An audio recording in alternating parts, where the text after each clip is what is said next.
All right, what is going on? It's drive time on a Tuesday afternoon. It is 64 degrees on Tuesday, February the 4th in downtown Salt Lake City, Utah. Unseasonably warm. Now it's not going to last. We have some snow and cold weather in the forecast coming up this weekend and into next week. But hey, nice little reminder that sometimes it feels good when the weather's warm. But as it is every day, it's good to have you along for the ride. Spence Checketts behind the mic. That's Porter Larson producing the program. Behind the glass today, we've got a busy show on the program. The latest on the NBA trade deadline. On Thursday, it comes and goes. What will the Utah Jazz do, if anything? Some conversation that I've had over the past 24 hours indicates the Jazz aren't done. I think John Collins is going to be traded. And we'll get into this, and I'll tell you why, where I think he's going to go. Jazz played a game last night, entertaining game last night against a really good team. Indiana's been a lot better as of late. They're 12-2 in their last 14. And the Jazz had them on the ropes. It was one of the more embarrassing closing games that I've seen in pro basketball this year. A horrible Clarkson turnover, Keontae dribbling the ball through his legs and then shooting a step-back three when they needed a bucket. So the Pacers get that win. 112-111, the Jazz will welcome in, hopefully, Stephen Curry and the Golden State Warriors. We'll see who decides to make that road trip coming up on Wednesday. That game comes our way tomorrow. Now, Utah Hockey Club in action tonight. They're going to welcome in the Philadelphia Flyers. It is your final chance to go through the motions and pretend to vote for the Utah Hockey Club team name. Utah Outlaws, Utah Mammoth, and Utah Hockey Club, your three options. 7 o'clock Mountain Time will be when the puck drops. That game is on ESPN+. Some data in on the NHL as far as the ratings go. Not a lot of people watching hockey down this year. So we'll get to some hockey club storylines on the program. Big game in Provo tonight. It's not until 9 o'clock. Number 20, Arizona, in town to take on BYU. BYU's won 4 straight games. BYU's actually a favorite in this one. Vegas has BYU favored by 2.5. Ken Pom gives BYU that 52% chance of winning the game. So big college basketball game here locally. Utah State is back in action after getting smoked by New Mexico over the weekend. They're going to be in Laramie to take on Wyoming. University of Utah men's basketball team back in action tomorrow, 7 o'clock Mountain Time. Colorado's in town. The women are on the road to take on Texas Tech. So we'll get to all these storylines. And, of course, it is Super Bowl week. It is Super Bowl week, Super Bowl 59 in the Big Easy at the Superdome, the Chiefs and the Eagles. That line has stayed steady, which is so wild to me. It opened up Chiefs minus 1.5. It remains Chiefs minus 1.5. Over-under is 48.5. Super Bowl week, a lot of fun media opportunities. Listening to some of that stuff this morning. Andy Reid was asked what his favorite trilogy is as far as books go, and he answered the Bible, the Book of Mormon, and the Pearl of Great Price. Folks around here are pretty excited about that. But a lot of really fun media opportunities between now and Sunday, and so we'll get you ready for the Super Bowl coming up. How about college football schedule release day? Huh? Right? You guys are pumped for that. Utah gets their football schedule. BYU gets their football schedule. These two teams will play this season on October the 18th, which is so dumb. It's beyond dumb. It's ridiculous. I do not know why this decision was made. We will get into it. Of course, this is ultimately the time where everybody is now debating who has the harder schedule, BYU or Utah. Breaking news, nobody knows. Arizona State was picked to finish 16th in the conference last year, but we'll do some Utah schedule release on the program today and give you some thoughts on what I think they got right, what I'm hoping they will look at a little bit differently, and just kind of go from there. I missed the Pac-12. I'm not going to keep doing that, but we'll talk Utah schedule on the program today as well. So a little NBA trade deadline, a little Jazz trade deadline. Luka Doncic introduced in Los Angeles this morning. Jimmy Butler, still Phoenix and Golden State. What could be next on the landscape for the Utah Jazz? We'll get to some Super Bowl. We'll get to some college football and some college basketball on the program today. So, first guest right out of the gates, the voice himself. The voice, Bill Riley, stops by.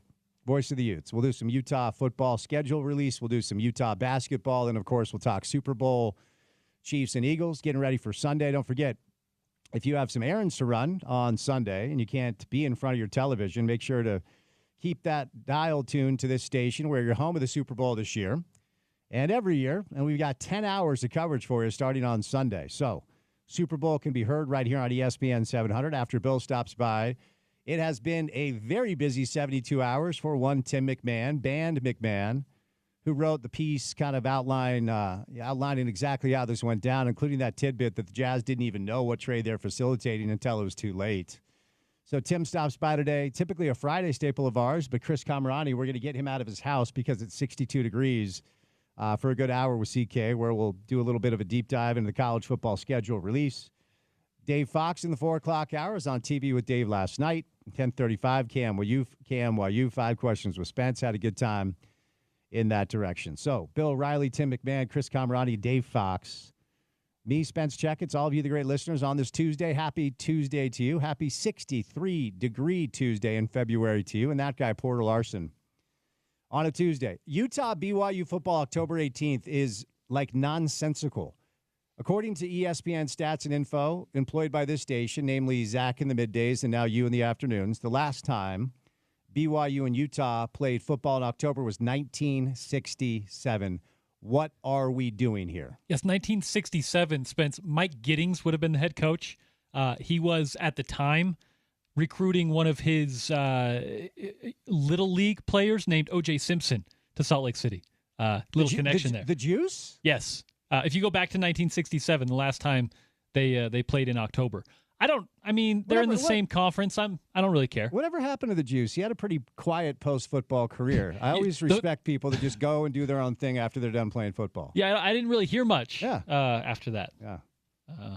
But seriously, what are we doing?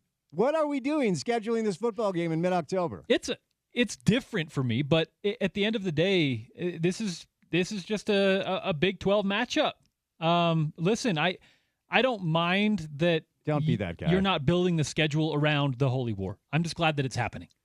Don't be a Gen Z Utah fan that vapes and streams on Twitch. I don't do either of those. World of I don't Warcraft. do any of those things. Don't lie. You stream on Twitch. I don't. While I don't vaping. even play video games or vape. Actually, if I come in contact with nicotine, I smoke it.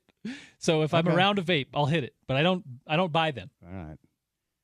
Just to be honest. Look, I understand your points, okay, but we're in the same conference now. It's no longer rubbing it in that they're not in the conference.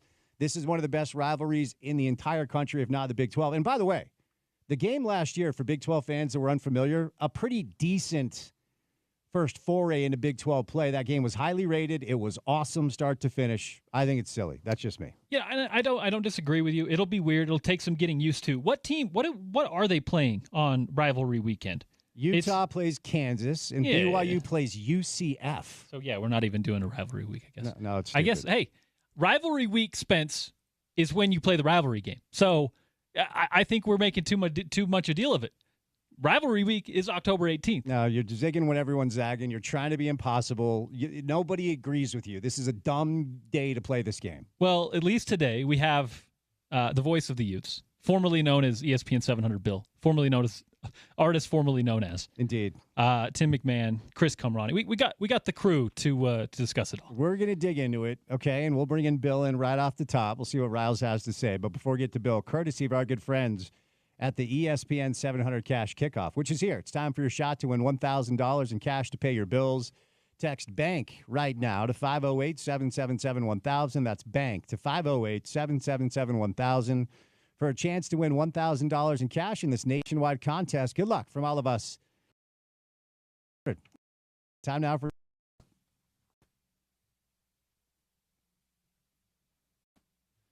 All right, even though Porter's being difficult, and he's being a Gen Z Utah football fan who vapes and streams on Twitch while he's playing World of Warcraft, even though he doesn't do any of that.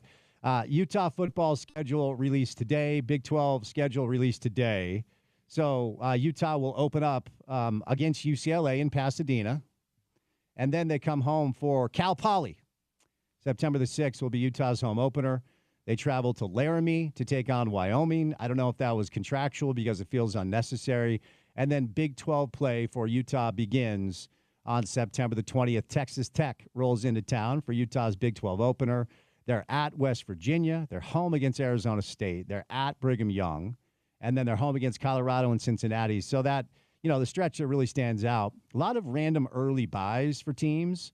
The Utah will have a bye between West Virginia and Arizona State. So it's good that the Utes get a bye before welcoming in the defending Big 12 champs to Salt Lake City. But that stretch where they go home against Arizona State, at BYU, home against Colorado is pretty tough, sandwiched around a road trip to Morgantown and a home game against Cincinnati. And then they finish off at Baylor.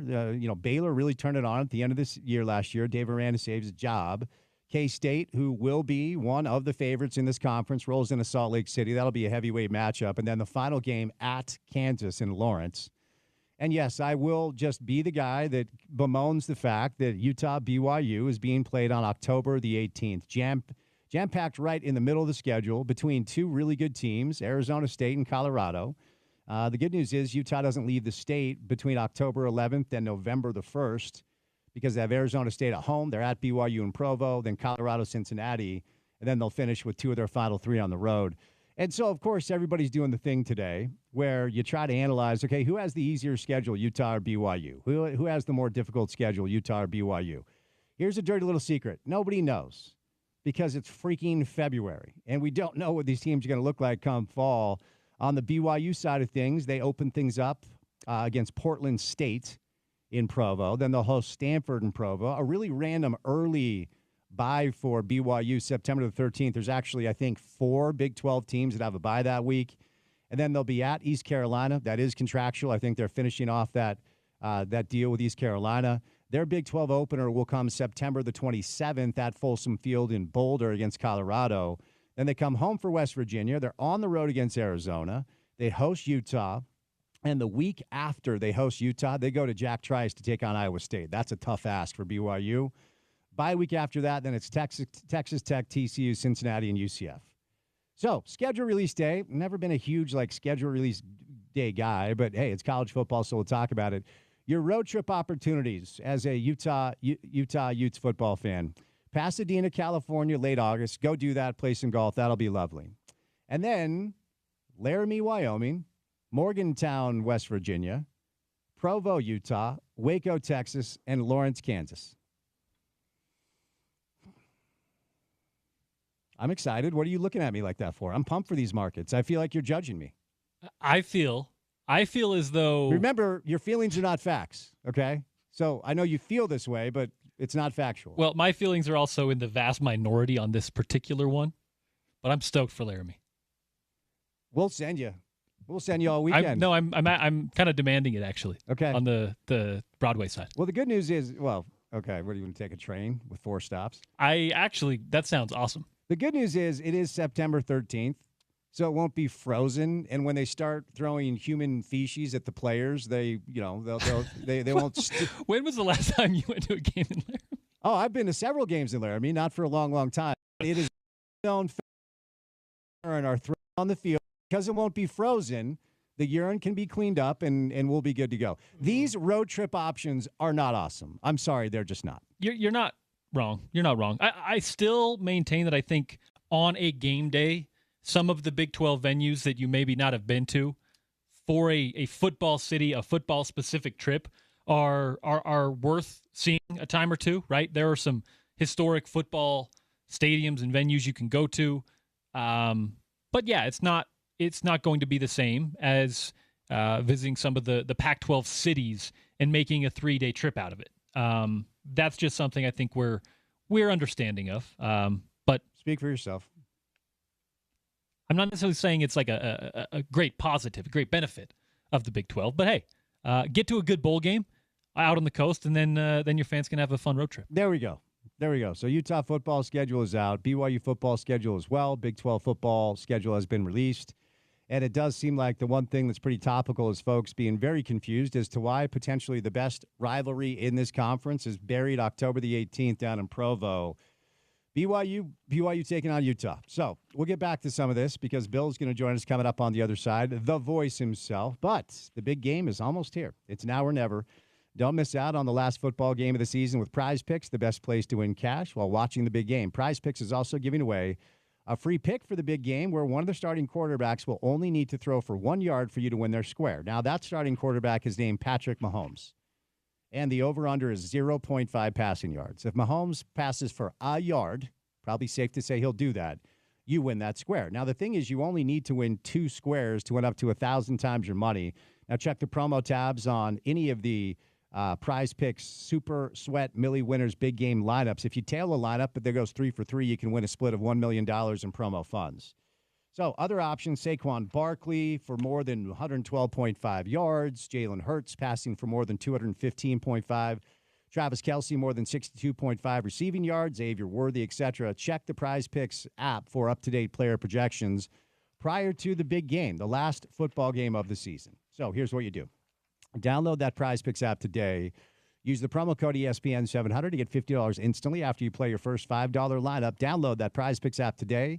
Use the promo code ESPN700 to get $50 instantly after you play your first $5 lineup. Prize Picks, run your game all season long. The voice himself, Bill Riley, joins us coming up next right here on ESPN 700.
finally in the hands of Hunter Erickson. Ahead to Sharov jumps. Mike in transition. Throws it to Dawes, who throws it down with 2 hands. What a pass by Mike.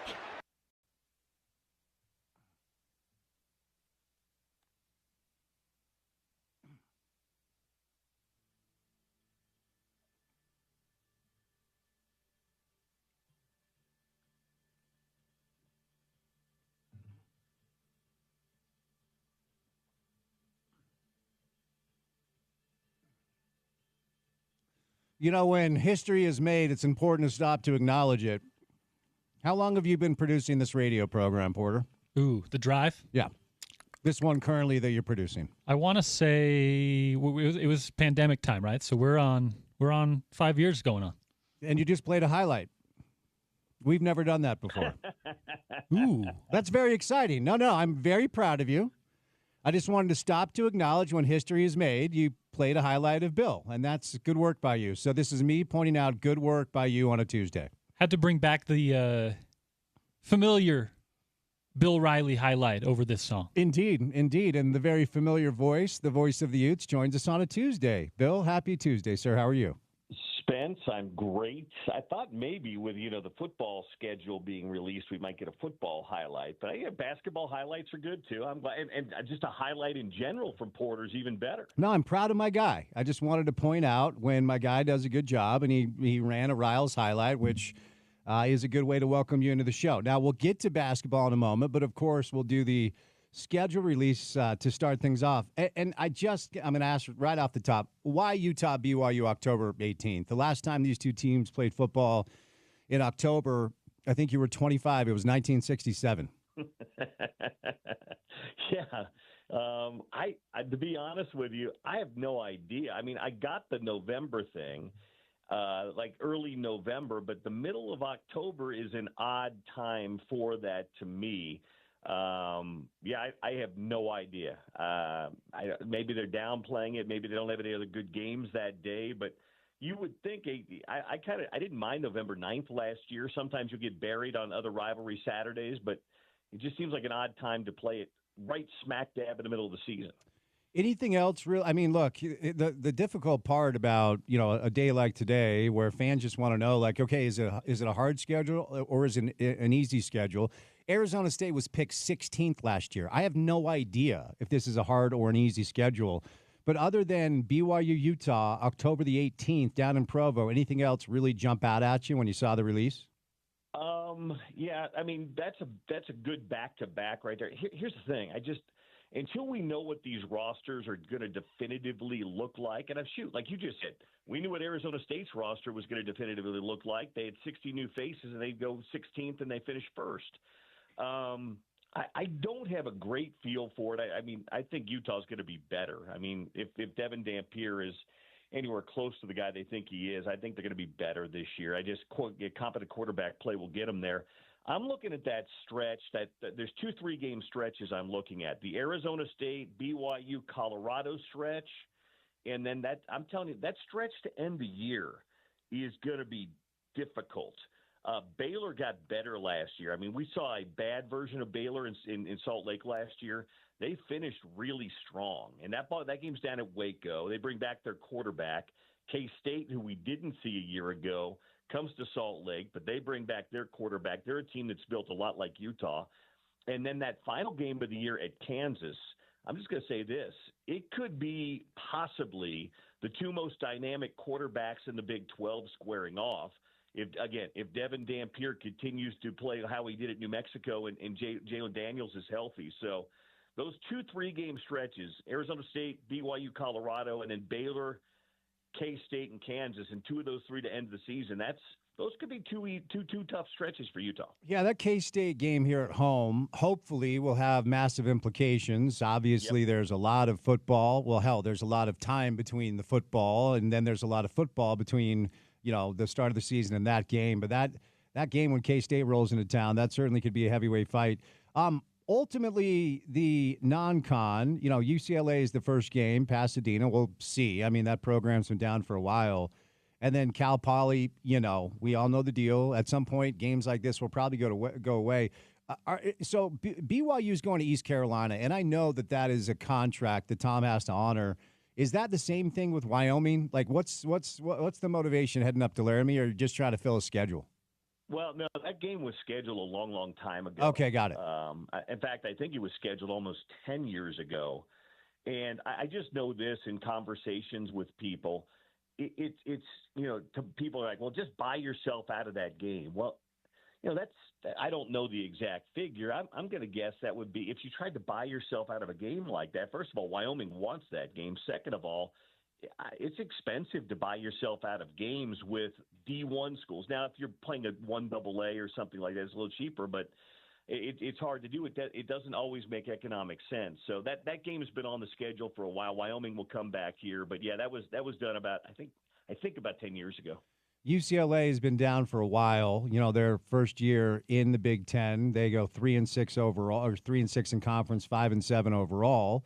I'm not going to sit here and tell you I'm ready to give you an accurate preview of the UCLA Bruins next year, but I suppose starting things off, a opponent that may not be that challenging yet is out of a P4 conference is something that you can kind of look forward to. What's your thoughts on the opening game against UCLA?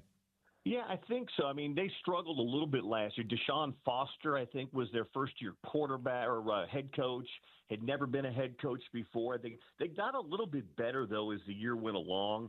But if you're going to play a P4 school, I think UCLA is still kind of trying to figure out where it falls in the Big Ten. And going down there, it's familiar territory. I think I like that as an opener, especially with Cal Poly and Wyoming on the schedule. So I think, again, based on what they did a year ago and not seeing a lot of hype or vibe about them in the Big Ten, I think that's not a bad place to open. Yeah, they actually, to your point, went through a stretch. Now, Ethan Garbers was a senior, so he's gone. But to finish off the year, the second half of the year, they won at Rutgers, they won at Nebraska, then they won at home against Iowa. And they gave Washington and Southern Cal a good game before winning at Fresno to finish things off. Just the start of the season was rough. They had a pretty rough schedule. They got smoked by LSU, Oregon, and Penn State, and then played a little bit better. So, yeah, to your point, they did improve a little bit. All right, so when you look at let's break this in two parts. So the home schedule is Cal Poly, Texas Tech, Arizona State, Colorado, Cincinnati, Kansas State. And, I'm not going to be the guy that says I miss the Pac-12 every single year, but I do, and I continue to. But with the options, Bill, at our disposal, that's not – I mean, look, Cal Poly, we know the deal. They're going to get a check. They're going to go fund their athletic department. And then we'll see what most of these teams are about. But just on paper, first glance, Arizona State, Colorado, K-State, 3 good conference home games, yeah? Yeah, those are 3 of the top 6 in the Big 12 coming to your place. I think that's fair. Arizona State, Spence, even going back to the Pac-12 days, everybody was looking for that rival in the Pac-12. And, it's you. It was never USC. Come on. Yeah, they played good games, but that wasn't I always felt like Utah and ASU, there was a little bit of an edge and some chippiness there, and there were good games played in Salt Lake and in Tempe. I like that, and I think that, as they play in the Big 12 too, that could – it's kind of region. Utah recruits a lot of kids out of Arizona. They go head-to-head in recruiting. I like that game. Dion and the road show comes to Salt Lake City. I don't mind that. And Kansas State, man, they're not glamorous. It's kind of like people used to talk about Utah. They're not glamorous. They're not sexy. But what do? They win a lot of football games. And that's what K-State does too. So those 3 games all falling kind of in the second half of the schedule, I think it's a good home schedule. BYU, I mean, look, we did this exercise last year, and as we've already outlined, it's just impossible to know who has the easier schedule, who has the harder schedule. But BYU does return a grip of talent. Where do you think preseason, top 25, where do you think Brigham Young lands next year? I've seen a lot of early polls that have them in that kind of 9 to 12, 13 range. And based on what they did this past year, okay. I don't value them quite that high. I think they're a top 25 program for sure. I think they were one of those teams. It's kind of funny. Utah was on the other side of the ball bouncing their way, and I thought the ball bounced BYU's way quite a bit. I'm not saying that to disparage the program. I think they're really good. I'm not sure they're a top 10 program, but I think they're somewhere between 15 and 25. Does that sound about right to you? Yeah, I would guess 15, 16. What about, I'm assuming Arizona State also ranked, but which other Big 12 teams are you guessing as of now will be in the preseason top 25? Best guess. I'm going to say Arizona State, though. I mean, Cam Scattaboo's a big loss. Look around at that a little bit. Kansas State's got a chance. Baylor might have a chance. Depending on the hype around Colorado, they might have a chance. I'm going to say in the preseason top 25 that there's probably 4, maybe 5 Big 12 teams ranked, but probably not many more than that. Utah, some people are going to – I mean, Bill Connolly from ESPN picked them to win the league, and I don't think you could make a case for that, certainly. I think a lot of people, when they come to preseason and off-season polls, are prisoners of the moment. They look back at the year before and see a down year for Utah. So it won't surprise me if the Utes are left out of the top 25, at least to begin the season. One more football question, then we'll move over to some hoops and obviously get a little Super Bowl talk with you as well. As somebody who has now called games in the Big 12 and as somebody who has experience, growing up and going to school in the Midwest, road trip options. Pasadena right out of the gates. Go ahead and do that in August. Play some golf, and then Porter's juice to head up to the Wyoming game. He wants to go to Laramie, so we're going to send Porter up to Laramie very early. Maybe stop at some Flying J's and grab some chicken sandos. Not judging.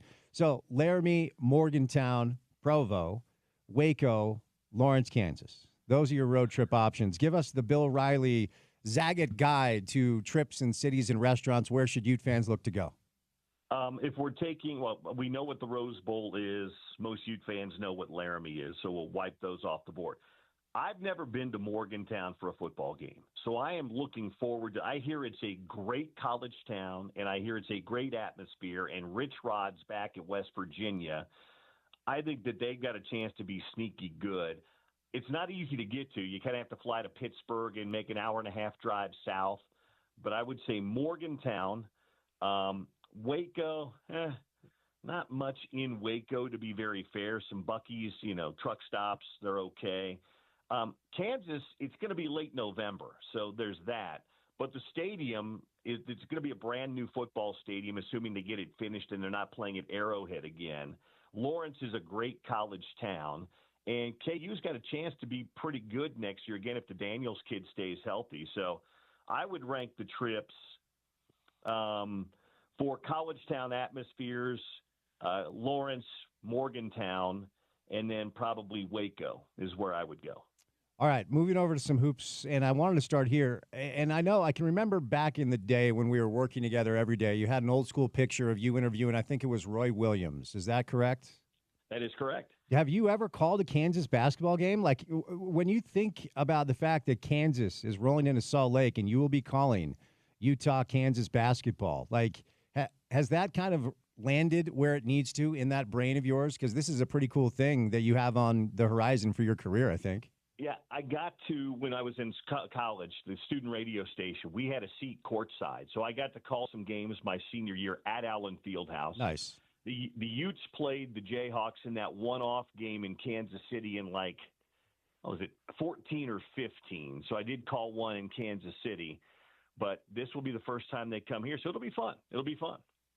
And, Kansas is good. They're talented. They've been a little bit up and down, but I don't know what's going on with Iowa State. They were top 5. Now they've lost 3 straight. But let's get over to the Utes now. And, ultimately, after winning 3 straight games in the Big 12, including a win over Brigham Young, maybe some folks got a little bit over their skis with excitement. And, of course, since then it's, losing 3 or 4. Since you and I last spoke, though, a trip to Oklahoma State, where it was kind of like, all right, they're kind of in this, but I don't feel like they're going to get over the hump. They couldn't get over that 7 or 8 point deficit. Every time they'd make a little bit of a charge, turnovers, or they'd miss a shot, Oklahoma State would capitalize. So it felt like Oklahoma State was in control most of the game, although Utah did keep it competitive. Bill, if the Utes are going to try to compete for anything, even semi-special, 8-9 conference wins year one of the Big 12, they're going to have to find something on the road. That seemed like a good opportunity because Oklahoma State is not top shelf. But what did you make of that 81-72 loss? It wasn't a good loss, Spence. Oklahoma State had just lost to Kansas State by 28. Utah had beaten them by 21. It was really the start of the game that did them in. Craig and I talked about it on the coaches show last night. They didn't come out on the defensive end with great energy, and they let Oklahoma State kind of dictate. And Oklahoma State's not a great offensive basketball team, but they let them dictate at home, and they got down like 12-3 and then 15-5. And they always, as you were just kind of alluding to, they were always kind of just playing from behind just a little bit. And they just, again, teams are going to play well at home. They were kind of a wounded animal, but with the chance to kind of get a season sweep against a team, especially on the defensive end, they let Oklahoma State get to the line too many times. So it was a disappointing loss for sure. Tomorrow night's about the closest thing you have to a chance for a really easy bounce back. Colorado's really struggling right now. They've lost 10 in a row, haven't won a Big 12 game yet. You're back at home tomorrow night. So you got to circle tomorrow night as one of those get-well games. Has Craig said anything to you about, because we had Craig on the show on Friday, and I asked him, and whenever you say tinkering to a coach, you kind of cringe because they take that as an insult, but the rotations and the lineups, like every night, it feels like it's different. Every night there's a guy who didn't get run the game before who comes back and gets 17, 18 minutes. Is this kind of like he's going to bring whatever the night needs rotationally, or do you think he's still trying to figure out sort of what hand he's been dealt? No, I think he's trying to figure out who's going to bring it for him sometimes, if that makes sense. No, that's fair. It's really been up and down at the point guard spot. Miro Little had that great game against Baylor, and he's struggled the last couple of games. Mike Sharp-Jomp's had some struggles, but now he's playing a little bit better. And boy, if you want to be consistent at any one position on the floor, you'd love for that point guard to be that spot where you're consistent. So I think Craig and his staff are just trying to search for those guys that are going to give them not one game of consistency, but several games of consistency. And I think that's why you've seen some of the lineups. All right. You already alluded to this, but let's just get a thought before we get over to the Super Bowl. Let's get a thought on the game tomorrow night. It is Colorado, and Colorado is probably the worst team in the conference because, 0-10. And then look, at West Virginia, at Cincinnati. I said this after the Cincinnati win. I'm like, look, like I said to you, they have to find some road wins, and it felt like they had a 4-game stretch with 3 on the road with some winnable games. West Virginia, solid, and that's a tough place to get a win. I'm not saying that would be a cakewalk, but ultimately they also have Cincinnati, who they already beat. So your thoughts on just a must-win game tomorrow here in Salt Lake, then give me a quick thought on the 2-game roadie after that. Yeah, the Colorado game is one you've got to have. Again, as mentioned, they've lost 10 in a row. They've had some injuries. They don't have the same talent that they've had in recent years. He's had some NBA guys in recent years, including one that's playing for the Jazz. So they're lacking talent right now. And being at home and coming off the game Saturday, tomorrow night's one that I think that they should probably get. As far as the road games go, there's not an easy road game left, Spence. West Virginia, not easy. Cincinnati on the road. I know they beat them, but the Cincinnati team is pretty good at home. UCF, it's funny. UCF has beaten Kansas. They've taken Houston to the wire. They're tough. And then your other away game is going to be Arizona and BYU. So road. They're going to be tested on the road for sure. And then you're bringing Kansas here, West Virginia here too. So. This second half, the first half of the schedule was difficult for Utah. The first 10, they had the 4th most difficult schedule in the Big 12, but it's the Big 12. It's not like the second half's going to ease up a bunch either. So, all right, Super Bowl 59 in the Big Easy. Hopefully somebody is going to go over to Deanie's Seafood and have a shrimp po' boy in honor of Bill and Spence. How great was that? Oh, my gosh. That was one of my favorite weeks that I've ever had in doing this for a living. That was so fun. For our listeners that are wondering what you're talking about, Bill and I did a week worth of shows prior to the Sugar Bowl back in 2008, 2009. The Utah won, of course, over Alabama, and we did every show at a restaurant called Deanie's Seafood, and they fed us for free, and it was awesome. And Bill, over the loudspeaker, called Nick Saban arrogant, and somebody told Bill to go back to his Mormon church, to which I responded, I'm not sure that means what you think it means to that guy, but anyway. But that was such a fun week, man. I forgot about that part of it. That is right. How did you forget that? Those arrogant Alabama fans that were in there, they were just being so They were being so petty and just like they were patting us. Oh, you guys are a cute little team. And then I said Saban was a little arrogant, and that was really before he'd ever won anything at Alabama. And yeah, that one guy did not want to have that, did he? Go back to your Mormon church, he says to Bill. I'm like, oh, all right. Well, I guess that's the low-hanging fruit because we're a Utah radio station. Anyway, that was an awesome week. And the game, of course, I still think that's the best individual single win in the history of the program, but that's just me.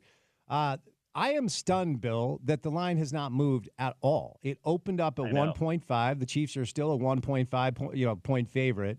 And, the money line is now even, but the over-under 48.5. What's your gut tell you? Do you think you guys are in trouble, or are the refs just going to give you another Super Bowl? Well, okay. Thank you for that. I think it's going to be a really good game. I like Kansas City's chances. By the way, stat of the day, I read this somewhere today. Patrick Mahomes is 15-0 in indoor games. He's never lost a game in a dome. Jeez. So I think it's a good. If here's what I'll say: if they can run the ball with any real success, and they get kind of a lead, a 7-10 point lead, I think the Eagles will win. I don't think the Chiefs can afford to let the Eagles get up, even 10 points on them, because I think if they're doing that, that means they're running the ball well, controlling the clock, and keeping Mahomes off the field. If Kansas City can get off to a good start, you're not going to stop Saquon, but if you can slow him down, hold him to 75, 85, maybe even just 100 yards, and none of those 60-yard runs he seems to be breaking every other game, I think they'll have a good chance to win that thing. I'm not betting against him, I'll tell you that much, man. What are your plans for the Super Bowl? What are your plans for the big game? Anything fun? I'm going to be in Cincinnati watching the game because I'll be on the road with the Utes. Right on. Okay, man. All right. Well, can I ask you a quick question? Yeah. Go ahead, please. I'm just thinking about this. Yeah, please. Because I'm kind of not doing the show day in and day out. I'm not really very plugged into the Jazz, and they're pretty terrible this year. But after all the Lucas stuff and reading all the Lucas stuff over the last couple of days, I've got to ask you, do the Jazz have a plan, Spence? I mean, if I asked you today, what do the Jazz have a plan for the next 2 to 3 years to be good? I'm not even saying great, to be good again. Because I've watched a couple of games, and I watch all the recaps, and I listen to you. They feel like they don't have any plan whatsoever, Spence. Yeah, I mean, it's the plan they have is predicated on a tremendous amount of luck going their way. That's the issue. I mean, the best kind of plan to have? No, it's not. And if you believe what they said as far as Zanek's media availability to start the year, he said, look. And I really believe when Danny Ainge dropped big game hunting, Zanuck probably puked. He's like, what is he doing? I don't think he liked that Danny dropped that, because when Zanuck did his preseason media, you could tell he was a little bit grumpy. And he said, look, we tried. We went out and we tried to get good players. And Ryan Smith has been vocal and front-facing about his desire. He wanted Kristaps Porzingis before he landed in Boston. He wanted Drew Holiday before he landed in Boston. I don't know who told them that they had a chance to trade for Paul George and sign Mikal Bridges, but that was the spin in the front office. Okay. And so I think they've simply, and in my opinion, they should have done this 3 years ago when they broke that team down when a player named Victor Wembanyama was available.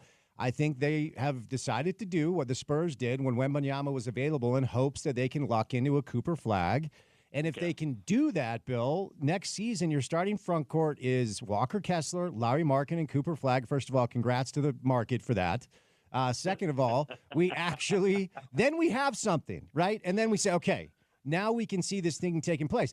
But if their lottery luck, which 9 straight times in the lottery they've never moved up, if they fall to 6 or 7 or 8 again, I mean, I'm already in a space where I'm not expecting them to be really good for 4 to 5 years. And if that happens, we might reset the calculation once again. It's tough, man. It's a tough scene to cover the Jazz this year. There's no doubt. Yeah, and I just say that because 2 or 3 years ago when you deal Donovan and you deal Rudy and you're amassing all these draft picks, I get all that stuff. But even 2 or 3 years in with the Thunder, or even a couple of years now in with the Spurs, and I know they landed Wemby and all that stuff, but it felt like it just doesn't feel like 3 years into this thing we're seeing any real tangible progress. That's all I mean. No, and you're not wrong. And they've got a really bright young coach. But I'm afraid if they can't give Will weapons in 2 years when his deal is up, he might be like, all right, well, gave you 5 years. I'm going to go coach a team that actually has players. It's a tough scene, man. I feel for Jazz fans, but they keep showing up. Hey, by the way, just on the way out, this will make you feel good today. I was in an Uber the other day, and this guy goes, "Oh, my God, Bill Riley." I'm like, "Hey," he goes, "I just got to say, you, Spence, and Shep were the best show that was ever in Salt Lake City, and I've lived here for 20 years." Hell yes. And he included Shep. And he did. He goes, "Boy, you guys used to let Shep have it." Well, I cannot deny that, man. I cannot deny that. Bill, always a pleasure, my friend. Let's get together soon, okay? Thanks, Spence. The voice of the Utes, Bill Riley, brought to you today by Harmon's. Valentine's Day, right around the corner, guys. Don't blow it. Say it with flowers. This Valentine's Day with Harmon's Flower Shop. Every arrangement is crafted by a Harmon's floral designer, adding a thoughtful, personal touch to your Valentine's gift. Partner with the best growers to bring you fresh, long-lasting flowers that truly impress. Whether you need a last-minute Valentine surprise or want to plan ahead, Harmon's makes it simple with flower shops in every store and delivery available from our full-service flower shop located in West Valley. From classic roses to trendy blooms, Harmon's offers a wide variety of flowers to help you find the perfect arrangement for someone special. They also have surf and turf options, double R ranch beef, prime choice, and Wagyu all available. If you need cooking tips, just ask a Harmon's associate. They've got Miss Kavanaugh's chocolate hearts going on, made locally in North Salt Lake. You can choose from mint, caramel, or peanut butter. And if you want a custom heart, just ask a Harmon's Bakery associate. Locations and information can be found at harmonsgrocery.com. All right, 1 hour down, 3 hours to go. Tim McMahon. Man, look at us. Tim McMahon joins us coming up next. Then it's time for the Chris Camerani Hour on a Tuesday afternoon right here on ESPN 700.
All right, Tuesday afternoon. You know what that means. Time for our Tuesday staple. And my goodness gracious, I don't know how it's been for our guy Tim McMahon over the past 72 hours. Tim, are you sleeping? Are you eating? Are you hydrating? Or are you just working right now? I got a little bit of sleep the last couple nights, not so much the night before that. I don't think I've had lunch since I've been at this particular stop on the trip, but I'm squeezing in breakfast and a little bit of dinner. So, we're doing all right. We're doing fine. All right, my man. Well, I appreciate the time. And look, like everybody else, I've been trying to make sense of what's happened over the past few days. And like everybody else, I've been trying to talk to people around the league about if they knew about this, what their thoughts were. I've had more than a few NBA front office people text me and say this is simply Dallas being concerned about his conditioning and his off-the-court habits and his long-term health and whether or not he's durable. And then there are conspiracy theories left and right. I guess I'm going Occam's razor here and just believing in the most basic of explanations. But you're the guy for this. Why would Dallas trade a 25-year-old Luka Doncic right in the start of the prime of his career? Yeah, I mean, the first one is the accurate one. They did not feel that they could make a $350 million investment, which would have been the Supermax number roughly, in a player who has not shown the willingness or the discipline to dedicate himself to conditioning, who, they're fearful his body is already breaking down at the age of 25. He's missed 27 games already this season. They don't feel like the messaging is getting through. They aren't seeing the habits change. Honestly, they feel like in some ways things have gotten worse. And look, that stuff is all the primary stuff. There's also like Luka has been very attached, very aloof. There have been some changes in the kind of behind the scenes staff of the Mavericks where they fired a lot of people who Luka considered his friends. As a result, or at least partially as a result, the communication between Luka's quote-unquote body team and the Mavericks was unpleasant and minimal, to say the least. The communication between Luka and Nico Harrison has been minimal. And this was a case where Nico ultimately decided, I don't trust him. I don't want to rely on him. Don't care how talented he is. I'm going to go get one of my guys. And Anthony Davis has been one of Nico Harrison's guys since AD was a teenage big-time prospect, and Nico was running the basketball division at Nike. So ultimately, let me follow up because you've been on the ground there and you understand this dynamic better than any media member I could talk to. Like, I'm just simply of the opinion that you do not trade him, that you do not trade Luka Doncic at 25 years old because, in my opinion, he's one of the top 2 or 3 players in pro basketball. I don't think I'm alone. So that, to me, Tim, indicates that behind the scenes, it must be a lot worse than anybody indicates. Is he a malcontent? Is he a pain? Does he grate on people? Like, just how bad has it become behind the scenes there? I mean, is he difficult? Is he high maintenance? Yeah, sure, 100%. Are the conditioning concerns legitimate? Absolutely. Did he average 34, 10, and 9 and lead your team to the NBA Finals months ago? Yes. And so I'm with you as far as you just cannot trade that type of talent during the stage of his career when he should be entering his prime. What has the reaction been? I mean, I imagine I know the answer, but with Mavericks fans, what has been the tone and tenor of the fan base down there? Dude, it's Saturday when the Mavericks are back home. I fear it will be a toxic atmosphere. And to say there's been fan backlash is, that's like saying Luka had a productive season last year. It's a massive understatement. This fan base is angry. It is heartbroken. As Luka felt Lions haven't been betrayed, and the fan base feels that as well. To be honest, I mean, there's protests outside the American Airlines Center. People are canceling season tickets. Like, it's gonna be not a nice vibe, I would say, when the Mavericks get back into town and have a homestand coming up starting on Saturday. A lot of people, including our mutual friend Tom Haberstroh, who joined the show yesterday, and his podcast partners, They're bringing up this theory floated out by a Dallas area attorney, and I've read the Twitter thread and I've read the reactions to it, that this new ownership group, after Mark Cuban sold his majority shares last year, this Adelson group who has interest in Vegas and the Vegas Sands Casino, this is a long-term play for them to take the Mavericks to Las Vegas. That doesn't land with me, Tim. I would imagine only having Luka on a roster gives you more leverage to do things you want to do. But is there any meat on that bone at all? I can't follow that logic, but you're the guy for this. What do you think? Listen, I've seen that stuff.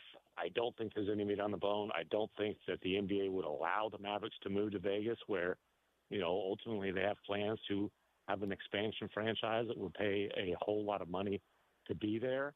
The whole Adelson Dumont Las Vegas Sands group's ambitions are to get gambling legalized in Dallas and to build a massive resort casino that will include a new arena. They already have all their stuff in Vegas. So, I've seen all that as well. I'll say this. I was told by somebody in that high-powered Dallas attorney community that this is a big-time blow to any plans they had of accomplishing their goals of getting gambling legalized, because, frankly, I don't think that they understood just the potential financial ramifications of trading Luka Doncic, of trading the face of the franchise. People are talking about Anthony Davis like he's Jerome James for the Knicks. Anthony Davis is good, and he played in 72 games last year. He's been really good this year. Is there any way this works out in Nico's favor? Can you expand your horizons to get to that point? Yeah, it's within the realm of possibility. Well, I wouldn't have done the trade, but it is within the realm of possibility. I have talked to a couple of general managers who felt like this move made them better immediately. It definitely crunches the time frame. Nico's said they're built to win now and in the future, and clarified the future as being the next 3 to 4 years, which is interesting, because the issue there is they start having to fix. They owe in 27 and then 28 and 29 and then 30. And by the way, the last 3 of those were their neighbors in Oklahoma City and the other 2 Texas teams with picks and swaps. But Dallas is going to be if they're healthy, this is going to be a team that's a tough matchup in the playoffs for sure. And hey, if they're right about Luka and he doesn't, dedicate himself and his body breaks down, then yeah, he could end up being right. I don't know that the odds are in his favor, though, because, again, just the level of this guy's talent, we're talking about one of the best players through the age 25, maybe the best that we've ever seen. No, you don't do this trade. You just don't. And I'm not going to back off that assertion. But let me ask you the question that everybody's been kicking around that I'm honestly conflicted about. We had McMiniman on yesterday. I kind of asked him the same thing.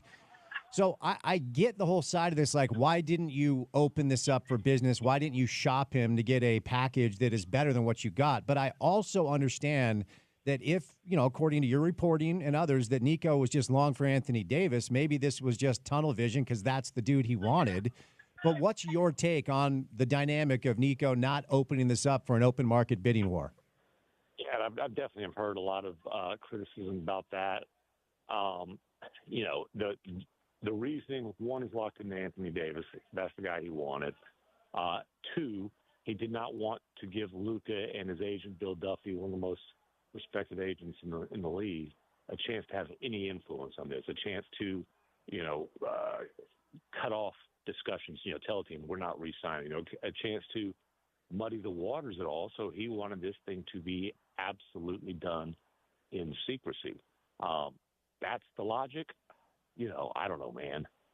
I tell you, I would have at least wrote it out the rest of the season, and they didn't want a mid-season saga in terms of Luka's on the block and all the drama that went along with that. I would have wrote it out the rest of the season at the minimum. I'm with and handle, if you want to handle that business, handle it in the summer.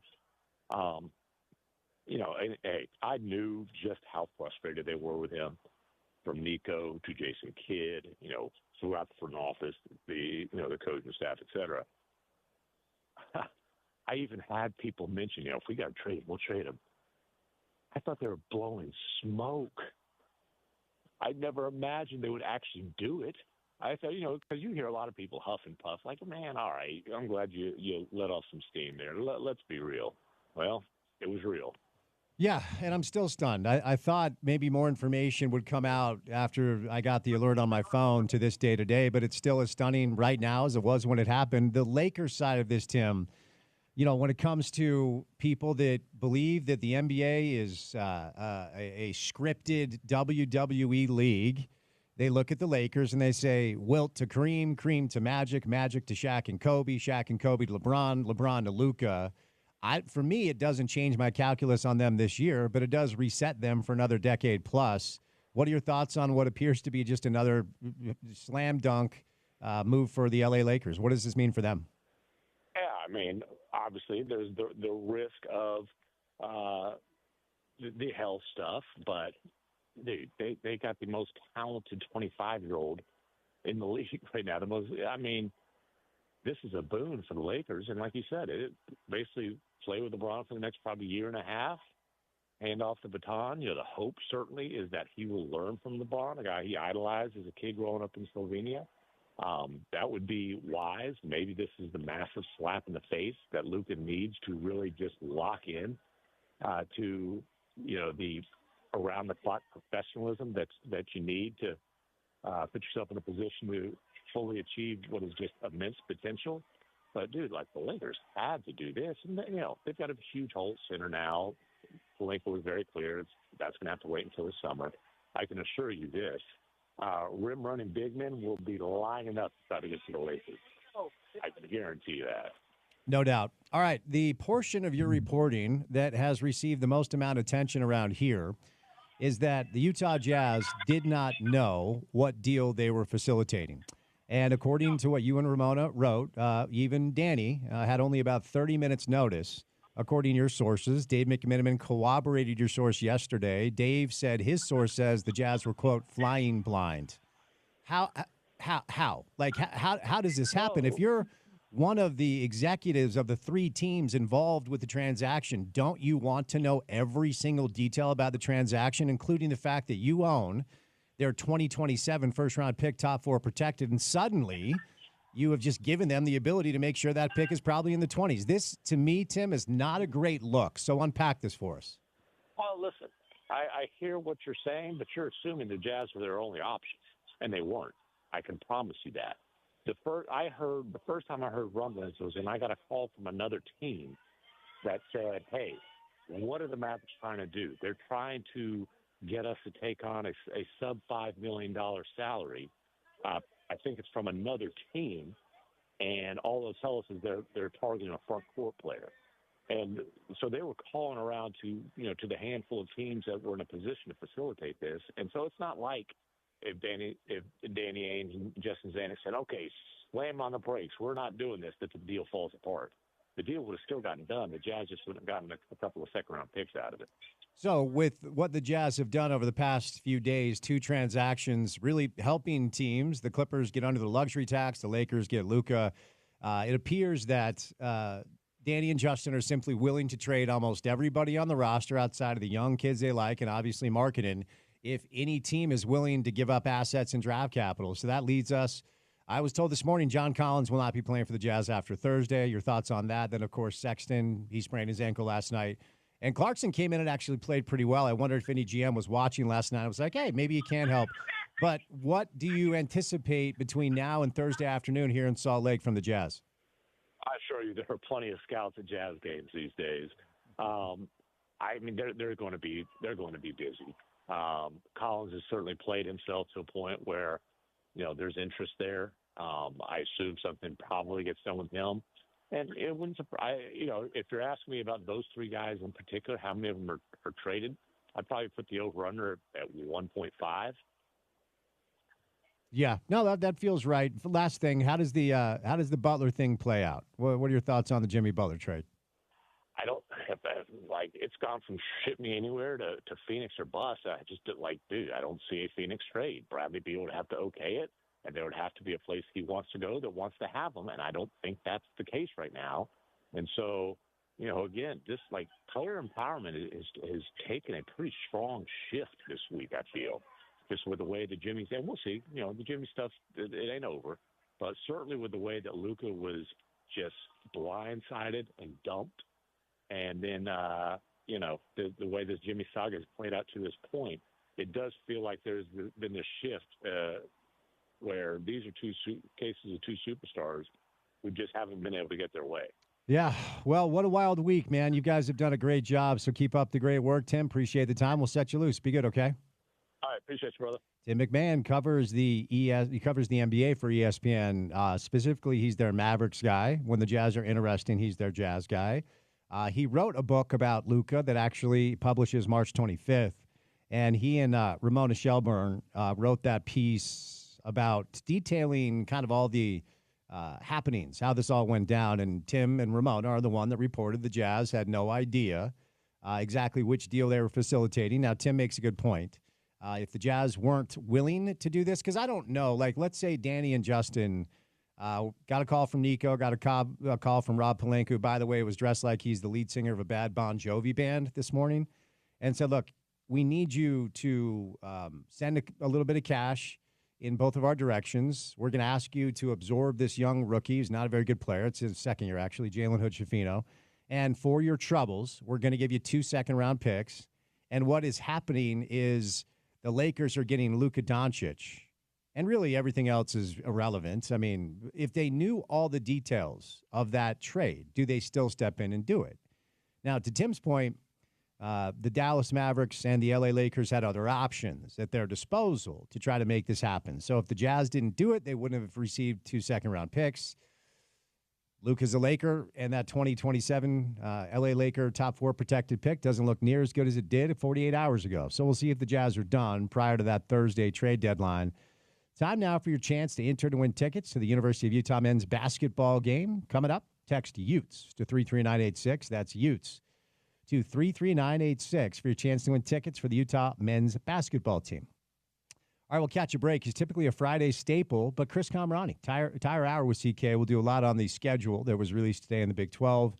Dave Fox joins us in the 4 o'clock hour. We say goodnight at 6 on a Tuesday right here on ESPN 700.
text is that it's 62 degrees outside, so Chris Camerani wanted to leave his house.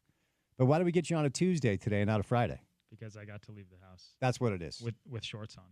Shorts on. I got the T-shirt on. I mean, I'm not going to complain about it. It's amazing.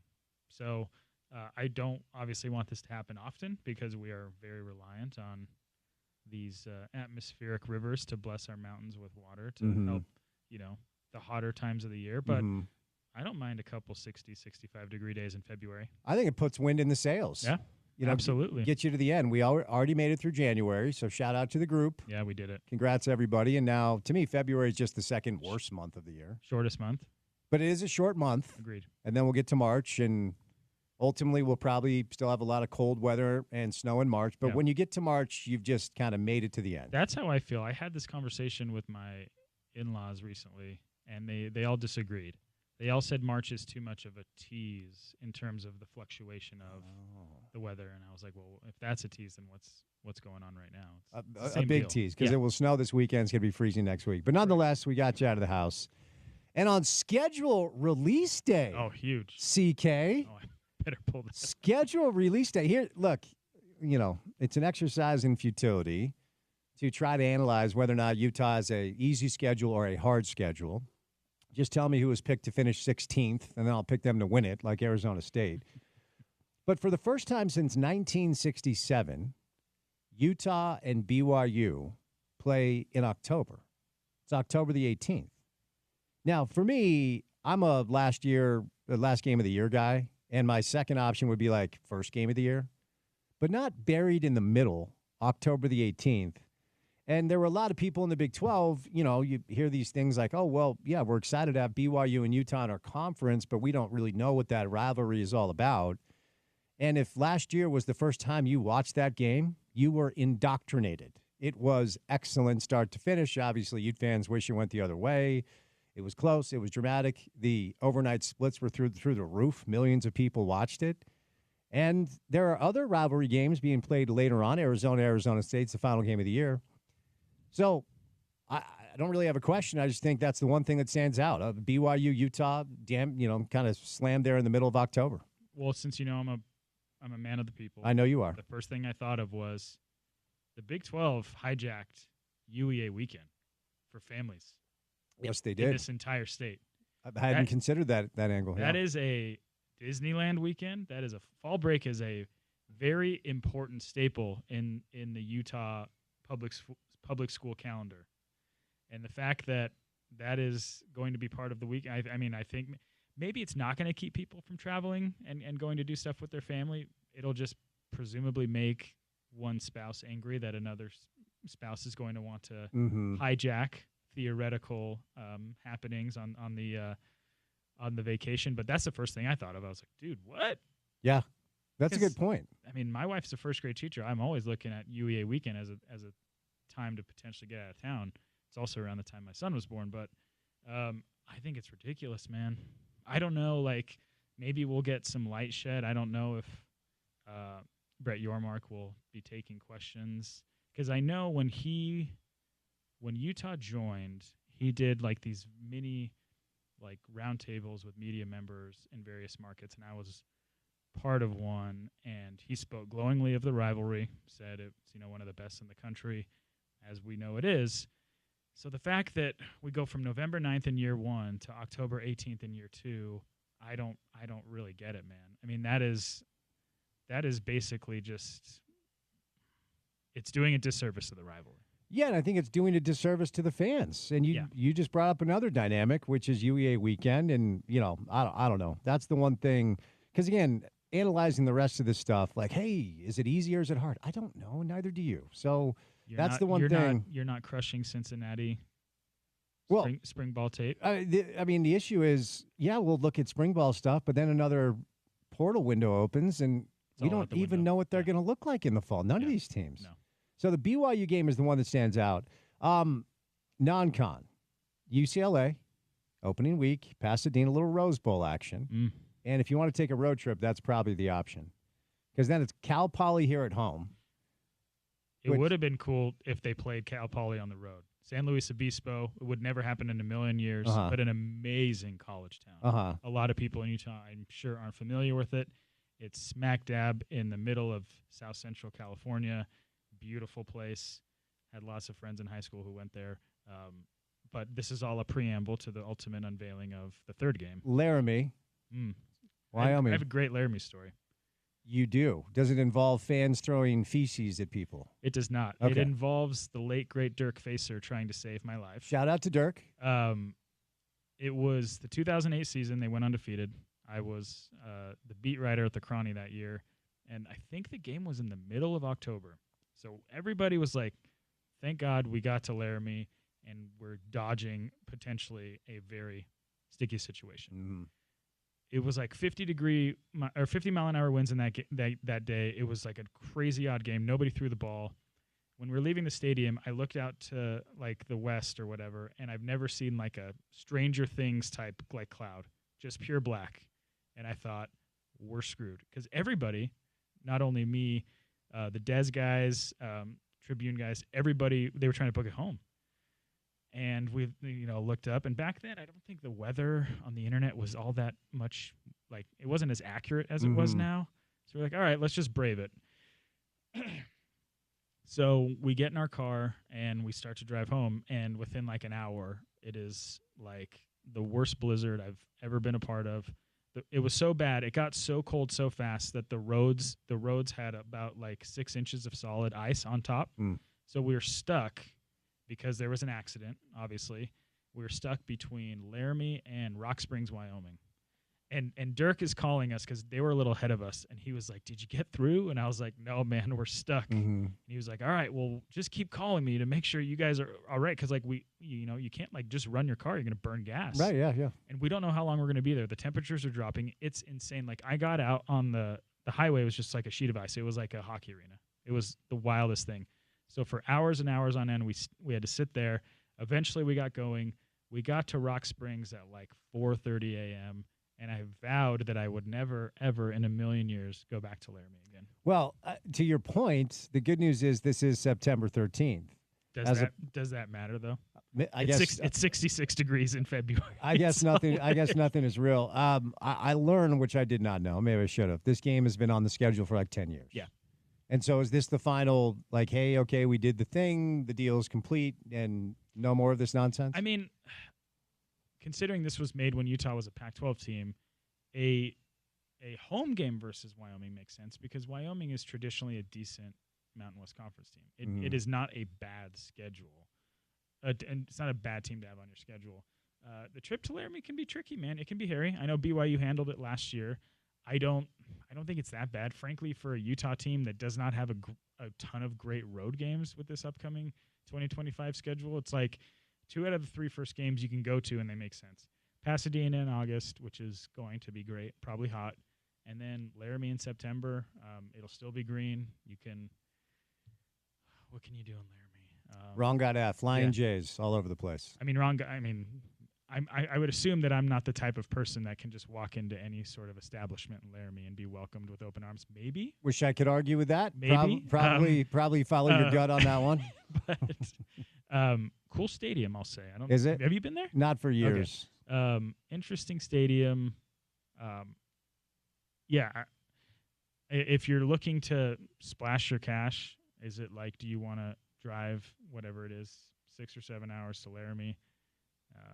Or do you want to save for a $5,000 trip to Morgantown because you got to fly to Pittsburgh? I don't know. Well, again, we are the wrong people to ask. With that guy in there, he's going to Laramie. No, Porter is out front facing, excited. About the opportunity. Man on the street interviews every single day, calling in live hits. So what is calling to your heart about this potential September weekend trip to Laramie? I just like the open skies of Wyoming, I guess. I like Laramie. Listen, when you get out on the plains, I've driven through there multiple times in the summer. It is something to behold, like from like we're at nice if you could like overlap some stuff in Laramie. Yeah, I mean, if there's an event, like I'll throw down. I'll go to Laramie with Porter. You want to go? I do not, but I will support the two of you in your endeavors headed to Laramie, whether it's a football game or a rodeo. Yeah. I think I'm good. Yeah. But let's pull out the CK Yelp guide the CK Travel Zagat Guide, Yeah. and talk about road trip options. We already talked about Pasadena. We just got into Laramie, all due respect. Then it's Morgantown, Provo, Waco, Texas, Lawrence, Kansas. Any hot wrecks with the other road trip potential Never options? been to any of those places. Yeah, neither have I know You've been to Provo. I know a lot of good places in Provo. Come on. I'll give an underrated shout out to a place that's not in Provo. The Purple Turtle, American Fork, great burgers, amazing tater tots, like a mom and pop fast food place. Okay. Yeah, the Purple Turtle. So hit up the Purple Turtle on the your way way to down. Provo in American And it Fork. makes sense. Purple, it's the melding of red and blue.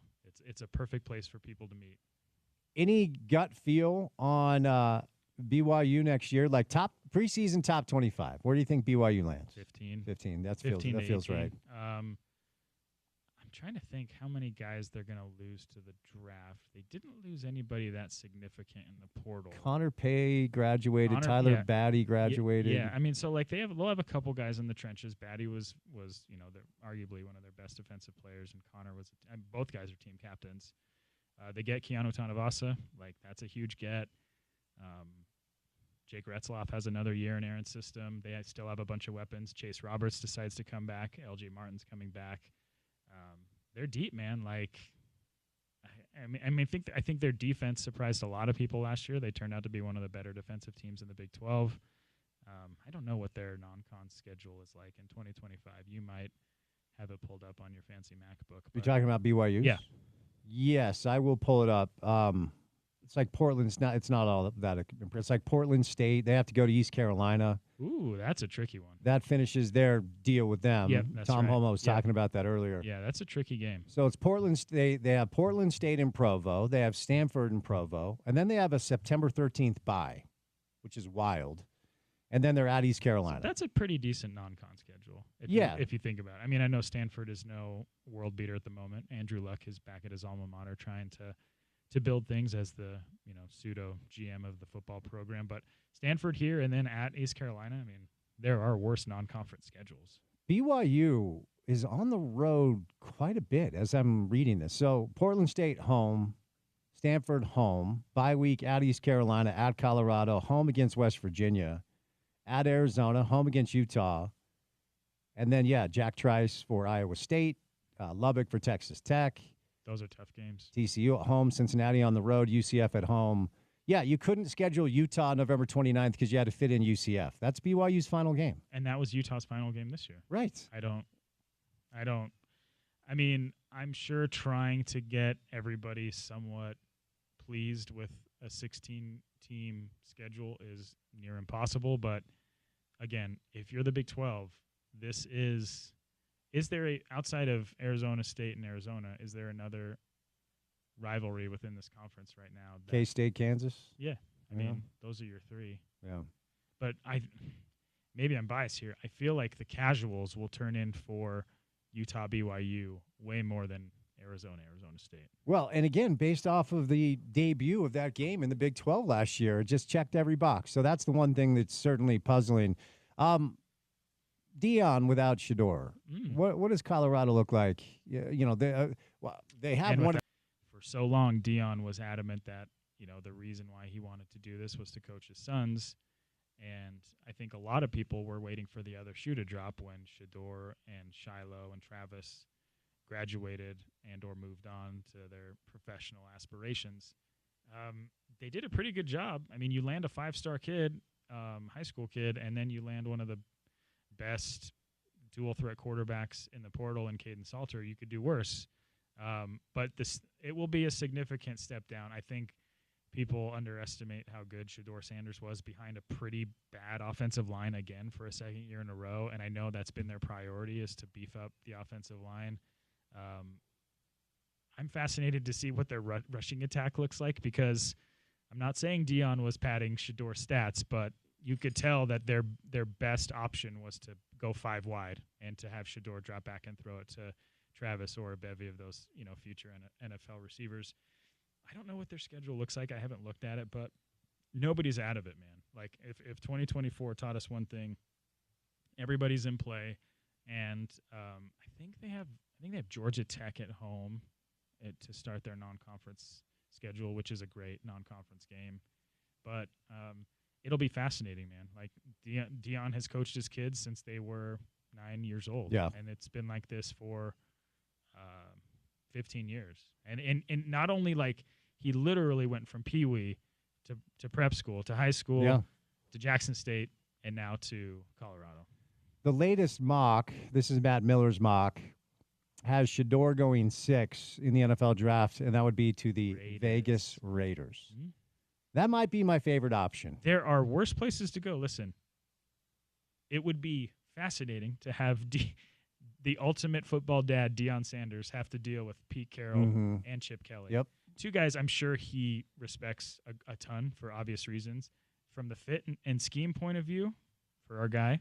Shout out, John Paul. Shedeur going to play for Chip Kelly. I mean, there are worse offensive minds to go play for. I think I read somewhere that the Raiders are going to pay Chip $6 million a year to be their OC. Oh, well, I guess that's why you leave Ohio State after 1 year. Which is more than Dion is making right now at Colorado. Did you ever think Dion was seriously flirting with Jerry Jones? No. You didn't think so? No. I mean, I talked to so many people who covered the Cowboys, and they were like, listen, nobody is ever going to be a bigger star in the room than Jerry. Jerry might make it seem like, I mean, who knows? Maybe he was helping Dion out, being able to cultivate some leverage in his ongoing renegotiation talks with Colorado, because Colorado's paying Dion $5.7 million a year right now. That's a bargain, I think, considering what he's been able to do in 2 years. Now the hard part comes, though, to your point. It's like, what does Colorado look like post-Shedeur, post-Travis Hunter? We're going to see. It sounds super cliche, but it's like you're really going to see what kind of coach Dion is now. Yeah, no, for sure. What are your? I know you're not a scout, but No, I'm a scout. Well, I know you grind tape. Yeah, okay. I know you grind tape. Knower of ball. I'm ready. Shedeur in the NFL. How do you think that looks? Behind a good line, he can be really good, man. Like he has like tremendous touch. Like he gets the ball out so fast, unless he's running for his life, which he did way too often the last 2 years. But in the right system where he doesn't have to throw it 45 times, I think it can be good. If he goes to a team that has an offensive mind at the helm that understands how they want to play, and if they have a decent line and a decent running game, like it's like, all of those things generally helps make a quarterback be successful. But let's just say like him going to the Raiders, which is even crazy to say, like that to me would say like Shedeur will have more success as opposed to going to the Titans at 1 or the Giants at whatever number they're at, or even the Browns. Like I'm giving the benefit of the doubt to a guy like Pete Carroll, who's won a Super Bowl and has been to several Super Bowls, and a guy like Chip Kelly, who just led Ohio State to a national title. You have to have somebody who understands what they're doing, and that's not the case for Shedeur. It's for every quarterback. So where's Cam Ward going to go? Is Cam Ward going to go to Tennessee and be successful? I don't know, man. Like I can't even tell you who's on that roster. Matt Miller has Cam Ward off the board at 3 to the Giants. Okay. They need a quarterback. I would argue Tennessee needs one too. Abdul Carter, the edge rusher from Penn State, seems to be getting all the love for the number 1 pick. Travis Hunter off the board at 2, Cam Ward 3, Mason Graham, a tackle at 4, Will Johnson, the Michigan cornerback at 5, and then Shedeur at 6. Any like Jaden Daniels comps there? We'll see what Jaden did this year. I mean, Shedeur at times, there's a little bit of, they're built the same. They're very similar with their measurements. Jaden's way more of a dual threat. Yeah. Like Shedeur can take off and run if he needs to, but he's way more content staying in the pocket and waiting for routes to open up. And he's really good at delivering the ball on time in, difficult circumstances. Jaden, nobody saw it coming. I mean, it's like I remember my year on the beat for The Athletic, I think, was the year that ASU was here, and it was like that rainy day, and Utah's defense just really made him look like the true freshman that he was. And then he goes to LSU, and everything kind of pops off, and then he goes to the NFL and has an MVP caliber type season in his rookie year. I think we have to be careful with the comps because he set the bar so high. So does Shedeur have the capability to be as good as Jaden? I don't know, but he can be a good quarterback if he finds the right team. And I do think the Raiders fit is somewhat interesting. Yeah. And honestly, face value, I always kind of roll my eyes when I hear a parent say, well, I will not let my son play for this franchise, or, we're going to step in to make sure that he has the best chance of succeeding. But it's happened so many times over the years, and whenever Eli Archie said my son's not going to San Diego. Absolutely. And then John Elway back in the day. And so I don't believe Zach Wilson was going to be a great NFL quarterback anywhere he landed. But I always thought Sam Darnold had in him what he did this year in Minnesota. And when the Jets drafted him, as a Jets fan, I'm like, all right, we got our guy. You want him to bring him home. I would love that. Really? I would love that for me. I wouldn't love it for Darnold, because ultimately, whether it's Sam Darnold, Zach Wilson, I'll leave Aaron Rodgers out of this. I would get it. Like if my son Connor was the potential number one pick in the draft, and the Jets had the number one pick in the draft, even as a Jets fan, I think I'd be tempted to be involved to get him to a place where he has the best chance to succeed long term. Zach essentially is out of the league, and Sam luckily had enough coaches who got to go to in San him. Francisco and sit behind like Brock Shanahan. Purdy. I think that's a huge. There are a lot of smart football people that love Sam Darnold. Yeah. And I don't think Zach had that going for him. I know McVay gave him a shot, but he was third string all year, and I'm not even sure that he'll be in the league next year. So I've kind of changed my tune. Like, if you're a father and you have a chance to influence what will chart the course of your son's future, you do that. Even if it's getting involved to make sure that he lands with the Raiders to play for Pete Carroll as opposed to the Titans or whatever it is. I would kind of understand if Deion wanted to flex his muscles a little bit. Oh, yeah, without a doubt. And he has the clout and the type of sway that I think when he talks, people listen. Like, I think when you have the type of career and the personality like Deion, your words go a long way. And Shedeur, too. I mean, like, being around those guys for the last couple of years, it is not hard to see that the apple hasn't fallen too far from the tree. Like, those guys are totally understanding of life as a professional athlete, even at, the time they were teenagers, all the way up until now. You can make an argument that nobody's ever been more prepared from a social standpoint, being in a locker room, understanding the ins and outs of being a professional than Shedeur, because he's been around his dad his entire life, and his dad has kind of treated him as such. So, it's going to be an interesting top part of the draft, because I'm no expert, but I don't know if the Cleveland Browns or the Tennessee Titans are the type of franchise where you want to go in and become the savior. Maybe, I mean, if you can become the savior of the Cleveland Browns, you'll walk on water, but that's easier said than done. Is Shiloh a pro? Is his other kid a pro? Special teamer. Okay. I mean, he might get a late round draft or an undrafted free agent, but yeah. All right, Utah schedule release, Big 12 schedule release. We have Chris Camerani live in studio. We'll do a little bit more college football. CK is on the college football side of things for the Athletic. See what some of their plans are coming up for the season. But we'll switch gears coming up on the other side. But time now for your ESPN 700 cash giveaway. Time for your shot to win $1,000 in cash to pay your bills. So right now, your keyword this hour is wealth. Text wealth to 508-777-1000. That's wealth. To 508-777-1000 for a chance to win $1,000 in cash in this nationwide contest. Good luck from all of us at ESPN 700. More with CK coming up next right here on ESPN 700.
away from the World 2012. But, I mean, that's just me because I'm an expert.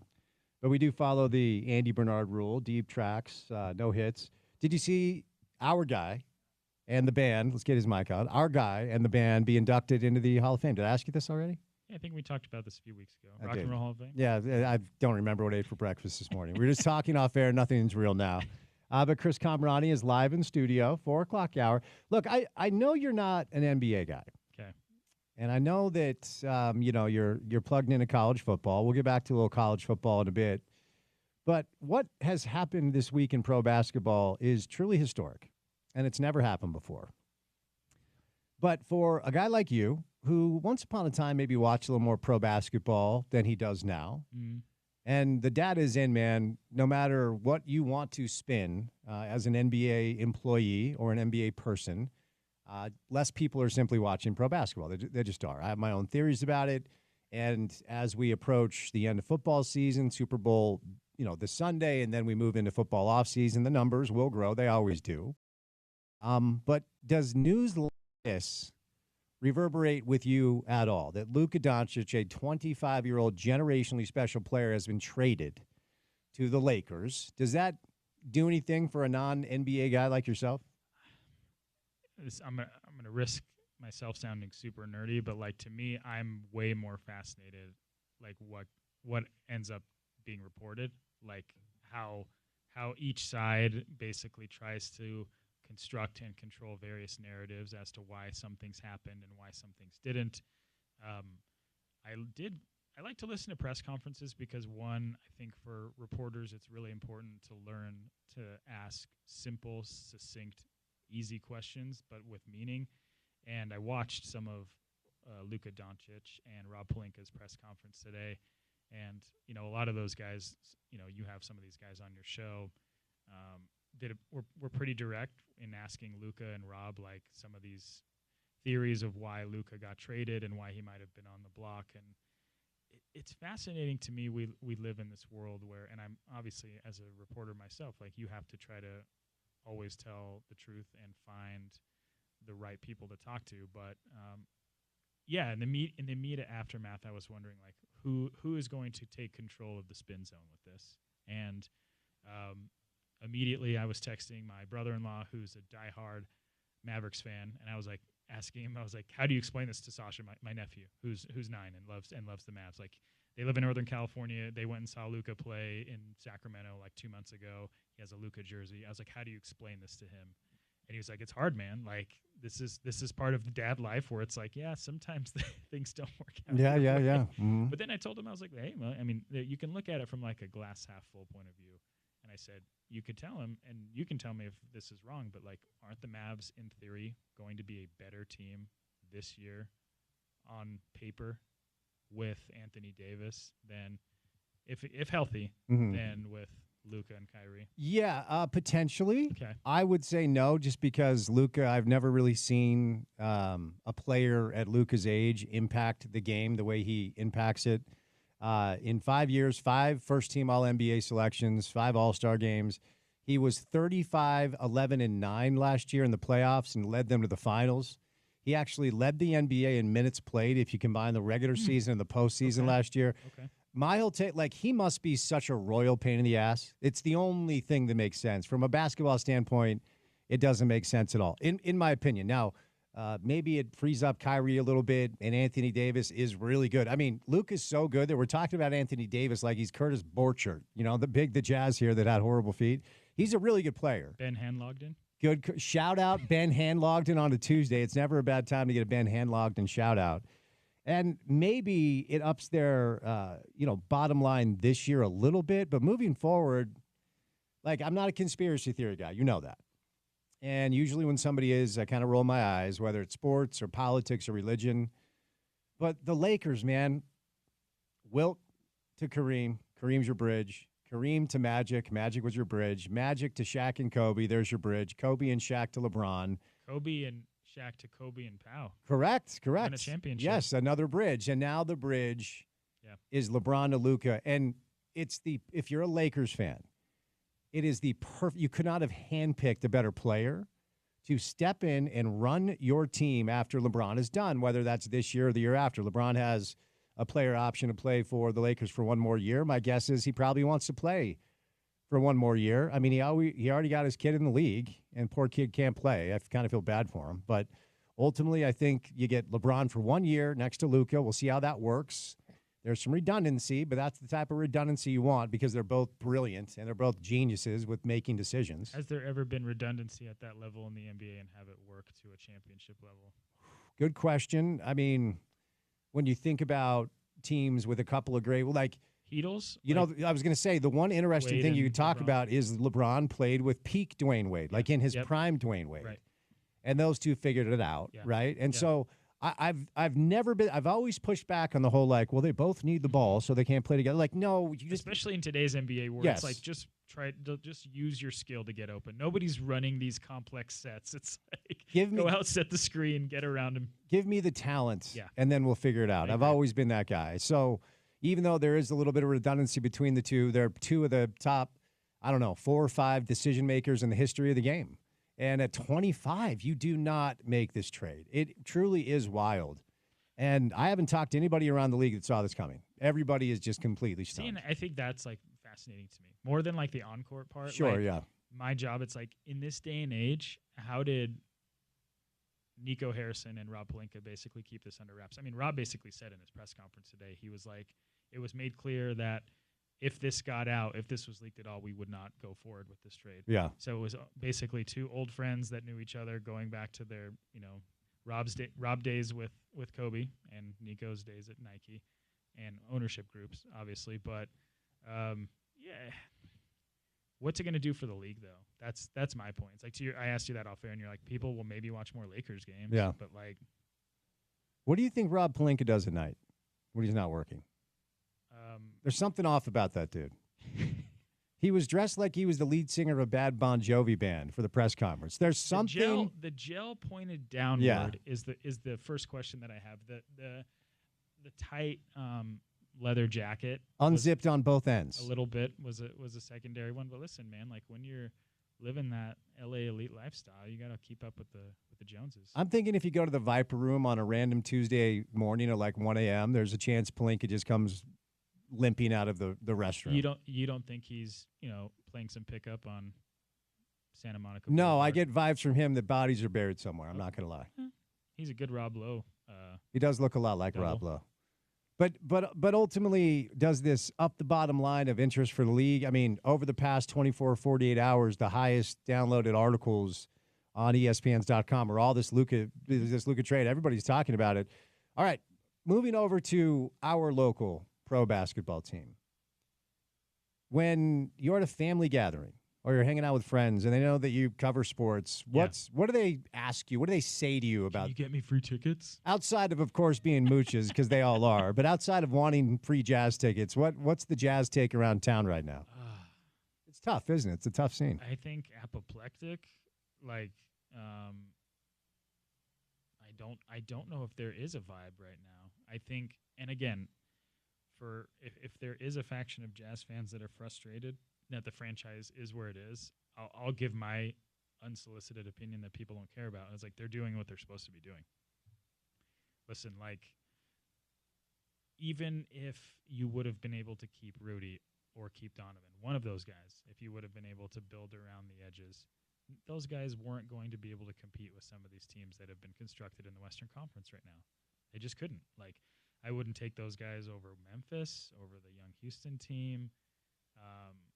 Obviously OKC. Like the list is pretty long. So, and I guess I'm gonna bob and weave a little bit going back to Luka. It's like I think the reason why people are so upset in Dallas is because they probably realized that they struck lottery twice. They had Dirk. And then I don't know how many years between Dirk and Luka, but it couldn't have been more than 2 Just or a 3. handful. I want to say, did Dirk play with Luka one year? Yeah, I mean, maybe Can't we could remember. get our guy to check. ESPN Stats and Info, our guy is on it. Like, it just doesn't happen in this league. Yeah. So the fact that you had a player like that on your team, the face of the franchise, it's so difficult to land those guys in the first place. And I'm not even comparing Luka to Donovan because we know Luka is a generational player, and Donovan's a good He's a good NBA player. He's one season together, yeah. But it is so hard, especially in markets that aren't LA Mm. and not, New York. But that being said, if you do look at the kind of the powers that be now, it's in the Eastern Conference, obviously Boston, but Cleveland, Mm-hmm. Milwaukee, not destination towns, Oklahoma City, Houston, Memphis in the West, not destination places. It's all about how you build, and the Jazz have to build, and we honestly don't know if they have any building blocks right now beyond Lowry Markkanen. I guess you could make an argument for Walker Kessler. Yeah. But your two bigs in 2025 do not solve your problem because the game is now who are your 6'7", 6'8", 6'9" wing players, and the Jazz need to find those. Well, and to your point about this not necessarily happening very often in pro basketball, you just have to rely on savvy planning and then luck. You just have to, because it has happened in other places. It just hasn't happened here. The only time the Jazz have been built correctly and they've been able to win at a high level, you had some very smart talent evaluators find some very, very high value in places in the draft that you don't typically find it. John and Carl, mid-late first round. Gobert, 27. Donovan, late lottery. Even Hayward, late lottery. Paul Millsap, second round. Most of our best players, if not all of our best players. Darren, top 5 pick. Yeah. But he's the outlier, right? Anytime I think Cantor was the third pick. You blew that one. But most of the value they found have been mid-lottery, late first round, sometimes in the second round. And when you look at the markets, to your point, where you have to be analogous with Salt Lake, Denver was your cousin who drove up to Idaho and bought the lottery ticket, and then the Powerball numbers hit because they got Jokic at 43 and is the best player in the world. Yep. Milwaukee, Giannis, mid-first round.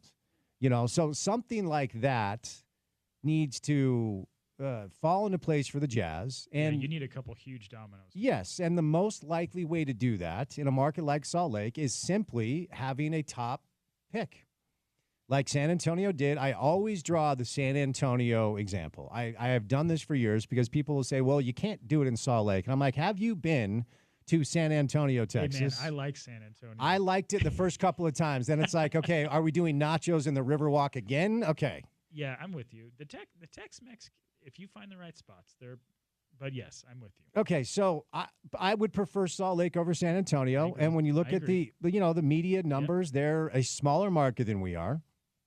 But San Antonio, David Robinson, first overall pick, Tim Duncan, first overall pick. You talk about Laker bridges. Okay, now we have San Antonio bridges, and now they have Victor Wembanyama, number 1 overall pick. They had 3 opportunities to draft the number 1 player overall, and they've knocked it out of the park all 3 times. And the Jazz have never had the number 1 overall pick. It just is going to take a little San Antonio-type lady luck. Yeah, they've chosen wisely when it comes to choosing to be bad. Right. Because I think the year that they chose Duncan, I think Robinson was really hurt the year before. He was. Was it the lockout? No, the lockout year was the year they won the title over Latrell Sprewell and Allen Houston and the New York Knickerbockers. Yeah. But the year Duncan was a senior at Wake Forest, as the story goes, David Robinson reported to camp and he was like, hey, I'm good. And they're like, well, actually, you're not. Yeah. Your back really hurts. And so he wanted to play that year, and they basically said, just watch this kid at Wake Forest. That's why you're not playing. But again, you need the lottery luck. Yeah. Best laid plans aside, CK, you still need the luck to follow your way. It's funny if that's true that they told, the most in-shape giant human in the history of the world. I remember, in awe of David Robinson, who was, 7'1", and was, cut like a bodybuilder and the stuff that he could do. But anyways, my question to you, and this is where we're getting really sports talk radio, why doesn't the NBA follow the NFL model where the worst team gets the top pick? Do you think there's a world in which the NBA could go that route? Well, once upon a time, that was talked about, and the fear is that too many teams would just be unserious all the time. That's what they're doing anyways. Yeah, and the NBA would tell you their spin is they're trying to avoid the tanking that is so clearly happening. Yeah, the irony to me is that in the NFL, I'm sure there are some tankers, but for the most part, people are trying way harder than in the NBA. And the NBA has the lottery system. It's just ironic. Yeah, the way the NFL is set up, really top to bottom, is a better business model.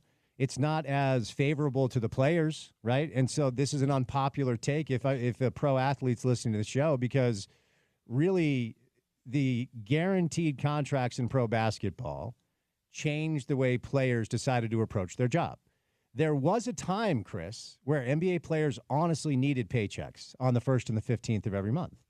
And if they didn't show up and play in games, they weren't paid, right? Yeah. And they needed the money. They really did. Now, what's LeBron need another dollar for? And not just LeBron. You can go down the list. A lot of these players will never have to work a day in their life, and neither will 4 generations behind them. And at the end of the day, that's a good thing, because there were too many oligarchs making millions on their backs. And so I'm all for the basketball-related income split that goes to the players now. Right. The NFL simply doesn't do that. Right. There are very few guaranteed deals. There are more now than there used to be. But for the most part, you got to show up, you got to play hard so you can earn your paycheck, and that leads to teams, even if they're trying not to be great, employing players that are playing their ass off every week, and that's why you get more parity. It's a better business model for the viewer, which is why the NFL has the best TV show when it comes to sports, period, end of story. It just does. Do you think if the NBA adopted the worst to first model, do you think that would expedite the process of teams that need to rebuild faster, like the Jazz or like the Wizards? Do you think that would help the parity? Maybe is the answer. It's tough, because another model that I've seen thrown around is simply you just cycle it every year. It's just, okay, the Jazz have the first pick next year, then they go to the 32nd pick next, and then they move up, and then they just kind of rotate it that way. This is one way where you flatten the lottery odds, and so you're trying to avoid the tanking stuff at the end. And maybe if you just did worst gets first, you would have some interesting games where you could watch where teams are just really horrible and like the trainer's playing point guard or something. You know what, man? I just go back to promotion relegation. Let's just bring it to the NBA. It would be communist, man. How dare you? It would rule. Listen. It would rule. That's a reality check podcast. It is, man. But that would rule. All right, so Jazz basketball. Steph Curry in town tomorrow night. They lost to the Pacers last night. NBA trade deadline comes and goes on Thursday afternoon. There actually is something that you shared that you actually wrote about recently, and it's interesting because I talked about it on the show. I believe college football games should be played on college football campuses. Yeah. And I believe that should go for every single game, maybe besides the national championship game. You make that your Super Bowl. We've already talked about the Joel Klatt thing. He wants the Rose Bowl to be the college football Super Bowl. He's not wrong. And I think it would be really cool. Yeah. And then every game prior to the Rose Bowl, Super Bowl for college football, is played on a college campus, because that's, to me, is one of the things that makes college football amazing.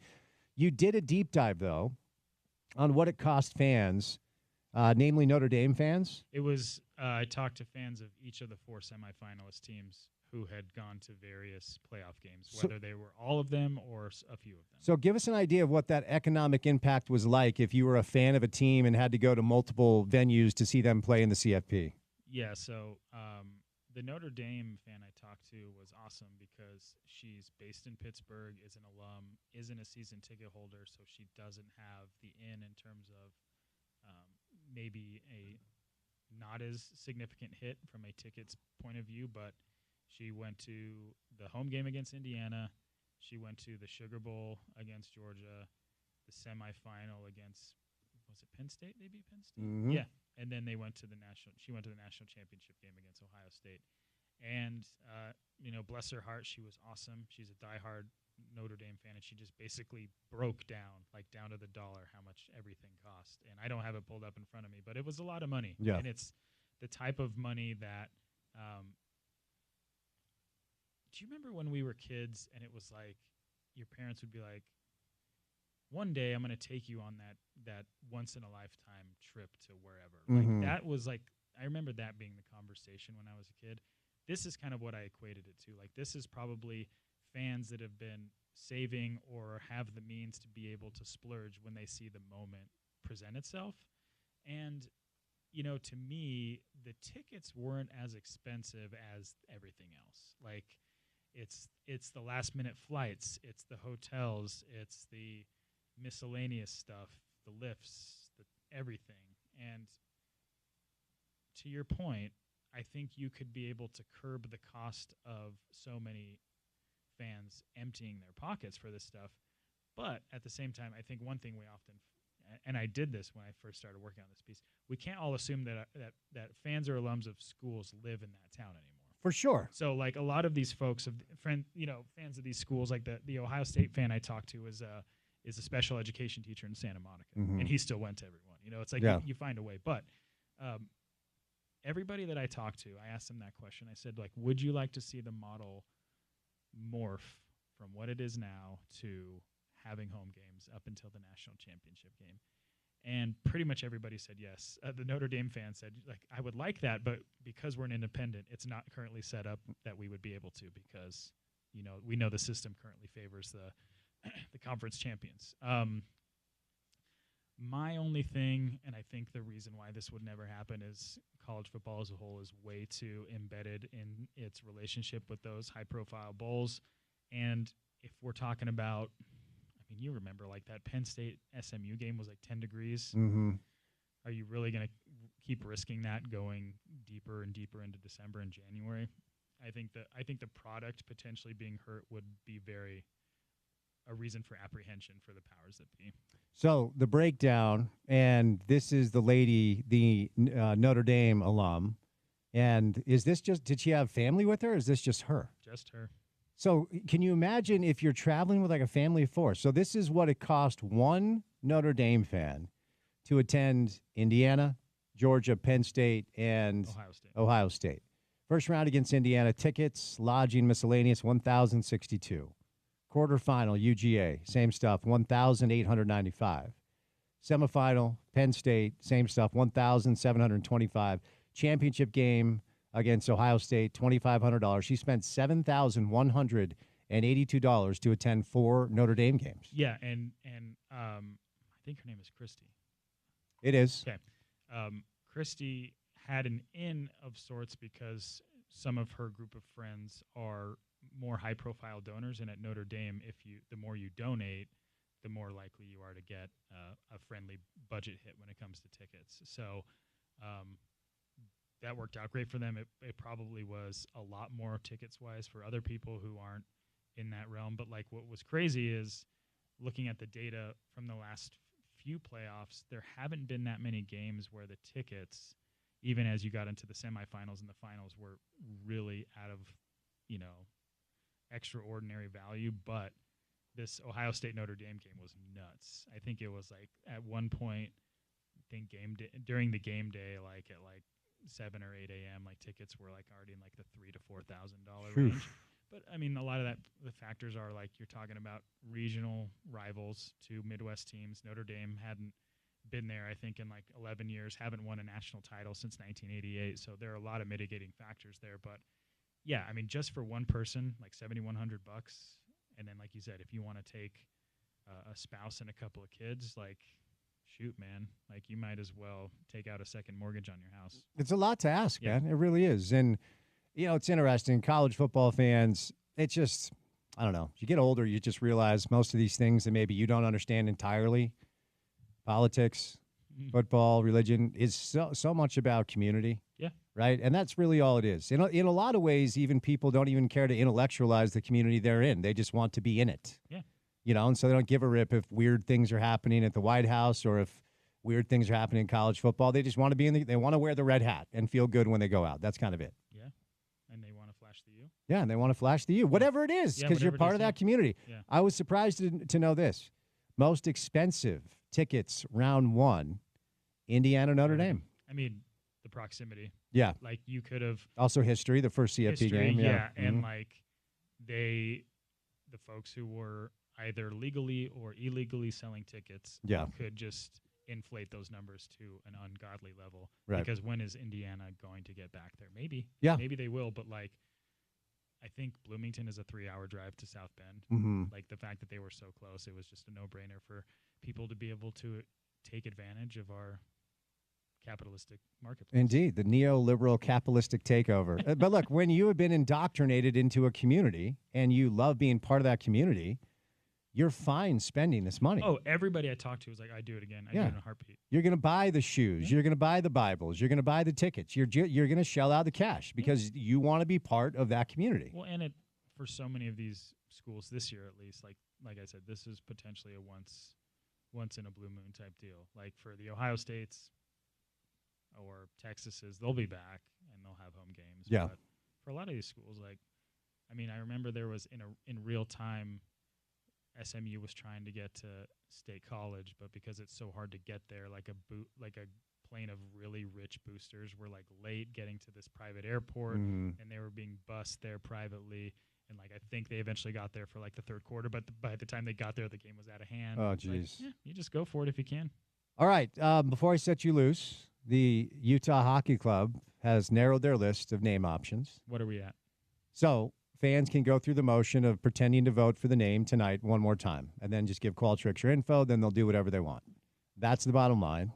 But anyway, the exercise is thought to allow these people to potentially vote on Utah Hockey Club, Utah Mammoth, and then the Utah Outlaws. And we learned that Porter's distant cousin is Billy the Kid, or who is it? It's one of the Outlaws.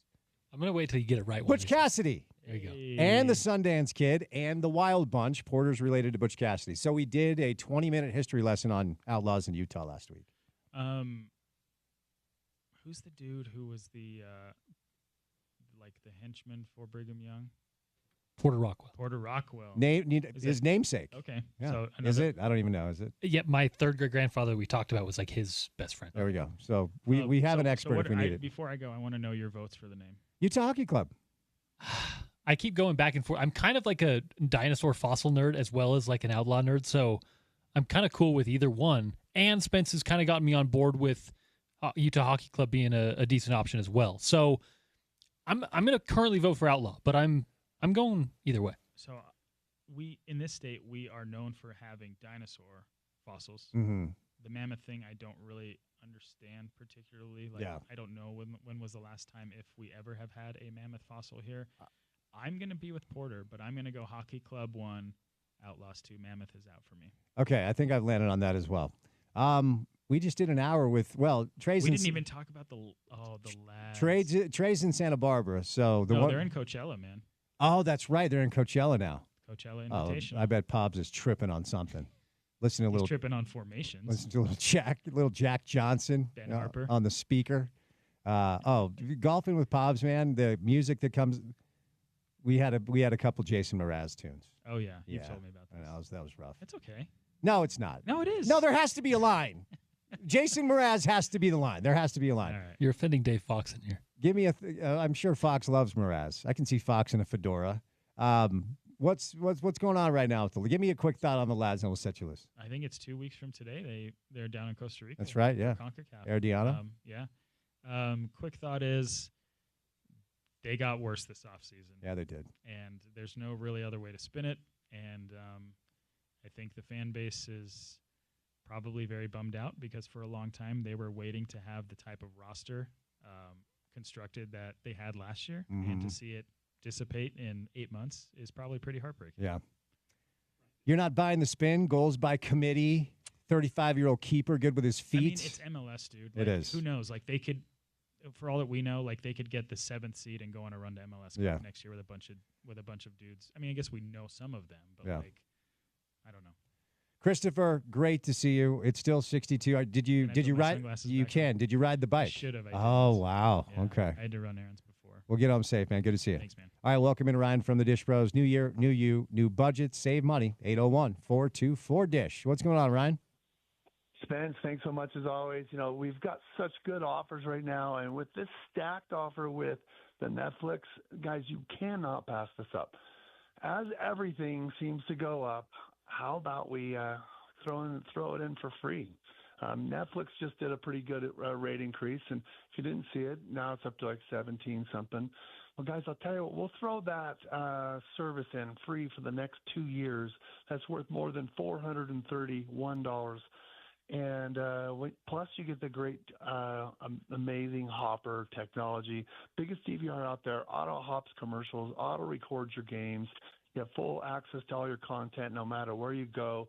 Plus, all the streaming apps can be built into the system, and you can have access to everything, including Netflix, free for the next 2 years. Take advantage of that. Plus, Dish likes to send out these individual offers, and for years, it's just been, luck of the draw. If you opened your junk mail and you saw this nice big fat gift card offer from Dish, you're able to get hooked up with it. But now we actually have a tool where we can check and see if you received one of those. So, guys, if you're wanting to make a switch, if you saw your bill go up again and you're not getting more, your service is not so desirable, you want to upgrade, call us up, let us upgrade. We'll lock you in with all these deals, get you a price guarantee for the next 2 years, throw in Netflix, and we'll check to see if you got a gift card stacked on top of that. And if you do, we'll hook you up with that. It's worth it, guys. We've had plenty of customers that have saved literally $3,000-$4,000 over the next couple of years by picking up the phone. Call us up, upgrade, save money on your internet also, plus even on your home or your cell phone service. Get a brand new iPhone 16 Pro on us for free and lower that bill $20-$30 a month. And you'll probably end up using the exact same cell towers you're currently using. We got you covered. Call us 424-DISH, 801-424-DISH. All right, Dave Fox joins us coming up next right here on ESPN 700.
Dave Fox is live in studio. All right, which hipster EDM band did you bring us today? First of all, there is a connection here. This is Cascade. Have you ever heard that name? I have heard of Cascade. I actually have a Cascade song on a playlist of mine. What do you know about Cascade? Only that the song I have is called Fine Love, and it's actually quite good. Okay, that was not Fine Love, but he's a University of Utah graduate. And in honor of the Utes schedule and BYU schedule coming out today, I thought I would play U of U grad, Cascade. What's his real name?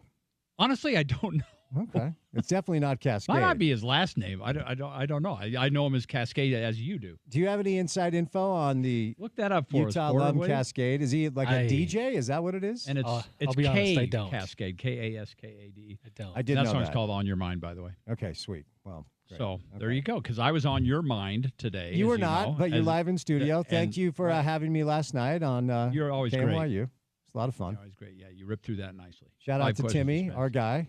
He wrote 4 of the 5 questions yesterday. Dave, he writes all the questions every time. That's not true, but he did. He's been doing it a lot lately because he's just creative, and I like to expand. Because if the same guy does it every week, it might get stale, or every other week. And so I'll bring him in for a month or two, and then you'll let Leonard do it, and then because why don't you try doing it one time? Well, I've done it a lot, David. Thank you. David, you are a hero, okay? In our business, you have people. No, kids, listen up, okay? If you want to look up to somebody in this market that is in sports media, you should look up to Dave Fox. He somehow has found a way to create like a 40-year career while never putting in 1 ounce of work at all. And I'm not bringing that up to knock on you. I'm bringing that up to say you sir, are a hero. Well, thanks for that. Yeah, so that's amazing it's gone that long. You got your guys writing questions. You just show up, and you're the face, and you let Mikulich do all the hard work. You never leave the studio. You have dinner delivered to the studio. Yeah. Dave, you are a pioneer, my friend. You know, I haven't gotten into that part yet, now that you mention it. What's that? The whole DoorDash thing? I don't DoorDash. I've never done that. Well, because it's like $37 for a burrito. Oh, yeah. I mean, I drive down the street, but there's some people that live with that. Yeah, leave your house because, A, the restaurants don't like it, and B, true, Yeah. I'm dead serious. Restaurants don't like DoorDash? I didn't know that. No, I mean, they I don't like use it. DoorDash at all because DoorDash charges them fees, and then customers complain that the food is so expensive. Dave, order a burrito from DoorDash tonight. It will be $27. Yeah, I'm not even kidding. Do it. I don't even have an account. Not going to do it. All right, you referenced the Big 12 college football schedule release. Let me just ask you right off the top. October 18th, BYU, Utah. Dave, the last time BYU and Utah played football in October, it was 1967. You were 41 years old. It is bizarre. Why are we doing this? I thought last year, after them not putting him at the end of the season, there was some talk of, we should have done that. We'll get it right. And then what do the next year? They move it up even further. Remember last year, I believe, wasn't it the first Saturday in November? November 9th, yeah. maybe? So, yeah, Something you're like right. that? It was second Saturday in November. And then now they've made it even worse. I don't understand how, in this day and age of college rivalries and how great rivalries are, they think that Utah playing Kansas and BYU playing Central Florida, which, by the way, is how Utah ended last season, although at least BYU gets to be at home, makes sense at the end of the season. It makes no sense at all. I don't understand why. Maybe even, I don't know if the athletic directors have some input. Maybe they don't want to play to the end of the year. I don't know. But it's sad, and none of us can be that thrilled about it. October 18th. It really terrible. is wild. It's the one thing, because, look, trying to analyze what the Big 12 will look like this year in football on February 4th is an exercise in futility. Tell me who you pick 16th so I can pick them to win. Right. So I don't know if it's a hard schedule. I don't know if it's an easy schedule. Comparing Utah to BYU, I'm not really even sure exactly how to do that right now. I mean, there's some metrics that you can utilize, like the S&P Plus, but we'll have spring football. Then we'll have another transfer window. And come fall, the team could look completely different. It's impossible to know whether or not this is an easy or hard schedule. But the one thing that jumped out at me, Dave, was BYU, Utah in October. And it doesn't matter if it's an easy or a hard schedule. It doesn't matter how good or bad these teams are going to be. We know what that game is, no matter what. No matter if they're 0-for or undefeated, we know what that game is. We saw it this year. Yeah. It was a great game, and BYU had a better team on paper coming into it. So I don't know why they don't just do that. Now, if you use this year's schedule or teams as any sort of a barometer, Utah has a really tough finishing schedule with both Kansas schools. But other than that, you're right. There's no way to tell other than Kansas should be playing Kansas State at the end of the season. Utah should be playing BYU at the end of the season. That's just the way those things should be. And I don't know how long it's going to take the Big 12 to figure that out, but I hope sooner than later. Yeah, I mean, they have Arizona State, final game of the year. Yeah. And your point about last season is a good one because I can remember we even had some Big 12 guests on the show and some college football, like Josh Pate, who now has a really massive college football podcast. He was in town prior to the Florida game, and I asked him, have you ever been to a Utah BYU game? And he said no. But I know, obviously, if you know college football, it's a big-time rival. Then first year in the Big 12, a lot of Big 12 people are kind of like, all right, let's see what this is about. And they could not have had a better introduction into what this thing is. And by the way, what it is, 9 times out of 10, the only time it's not like it was last year, if there's a massive talent gap like Utah in 2004. More often than not, this is down to the wire, last possession thing. It's always sold out. It was highly watched, highly viewed because it was a good television window. It checked every single box. And not to be, not to make a hyperbolic statement or be a sensationalist, but my concern about the future of college football, and I'm not a, sound the alarm, this sport is in trouble guy. I think Saturdays in the fall are always going to feel like Saturdays in the fall. But my concern, things like this indicate the people that are making decisions are losing track of what makes college football special. And at the top of the list are rivalries because they are different than your pro football rivalries. And this one's so unique because BYU's 40 miles that way. Mm-hmm. You have to take care of the things that make your sport special, and rivalries to me are at the top of the list. Well, and what's even more frustrating about it, and your point is well taken, they witnessed it. Yeah. They saw it. You referenced 2004. Yes, that was the Urban Meyer blowout year when they ran the table. But 12 months prior to that, it was a 3-0 game. Right. I mean, and with the same coaches. I don't know. I mean, you can hit these guys over the head with a 2x4, and it seems like they're not paying attention. If I'm not mistaken, I think there were a number of people on the national level that's after this year's Utah BYU game came out and said, wow, that should have been the end of the season. Because it frankly, it should have. And they've just brushed it aside, and here we go again. Yeah, yep. And so, obviously, that to me is the main takeaway. Yeah, awful. Well, the other thing, I'm sorry to interrupt you. The other thing, Utah's awful preseason schedule, or non-league schedule, I should say. I shouldn't say awful, but, okay, they go to UCLA, fine. Cal Poly here, and then how in the world are they going to Laramie? So Bill joined us earlier, and he provided some clarity because Porter is very excited to spend a number of days and hours in Laramie. Yes, we're going to send him not just for the game, but I'm going to give him the week off, and he's just going to go live there because that's the kind of guy our guy is. He kind of looks like a Laramie guy, though. No, that's still, I mean, what does that mean? The beard, the mountain man. Thanks, long Dave. hair. I'm going to take it as a compliment just so it doesn't. Just switch that R on your hat to an L, and you'll be right at home. Okay, so we're going to send Porter. He's going to be our man on the ground. But Bill said this game has been scheduled for nearly a decade. So this is long? So it's like so Tom Homo talked about this earlier. Tom, so BYU is at East Carolina this year. Yeah, and at first glance, it's like, why are we doing this? And Tom said, no, we're making good on our agreement with East Carolina. And my understanding is Utah's doing the same thing with Wyoming. Have you covered a game in Laramie? Oh, yeah, several times. I was at the game in Laramie. Urban Meyer, I believe it was his first year, when the power went out. You were at that the game. Stadium. I was actually at that game, and it was irritating because we were driving, and we were going to drive home that night after the game. And as you know, the game got delayed quite a while. Wyoming wanted to, little side story on this, and I was down there on the field while they were talking. They wanted to finish the game the next day, and Urban Meyer was having none of that. Yeah. He was like, no, we're finishing this game tonight. Figure it out, and they did, and then they got out of town. How would that have even worked? Fans would have had to find like a motel and especially in Laramie. How long is that drive? Oh gosh, Porter, is it 4.5 hours? Feels like it's longer than that. Maybe 5. It's not as far as Denver. No, it's not as far as Denver. Oh, you're right. It is more than that. I think it's like 5 or 6. And it's lovely scenery. Isn't Denver like 18 hours? An 18-hour drive? It's not that long.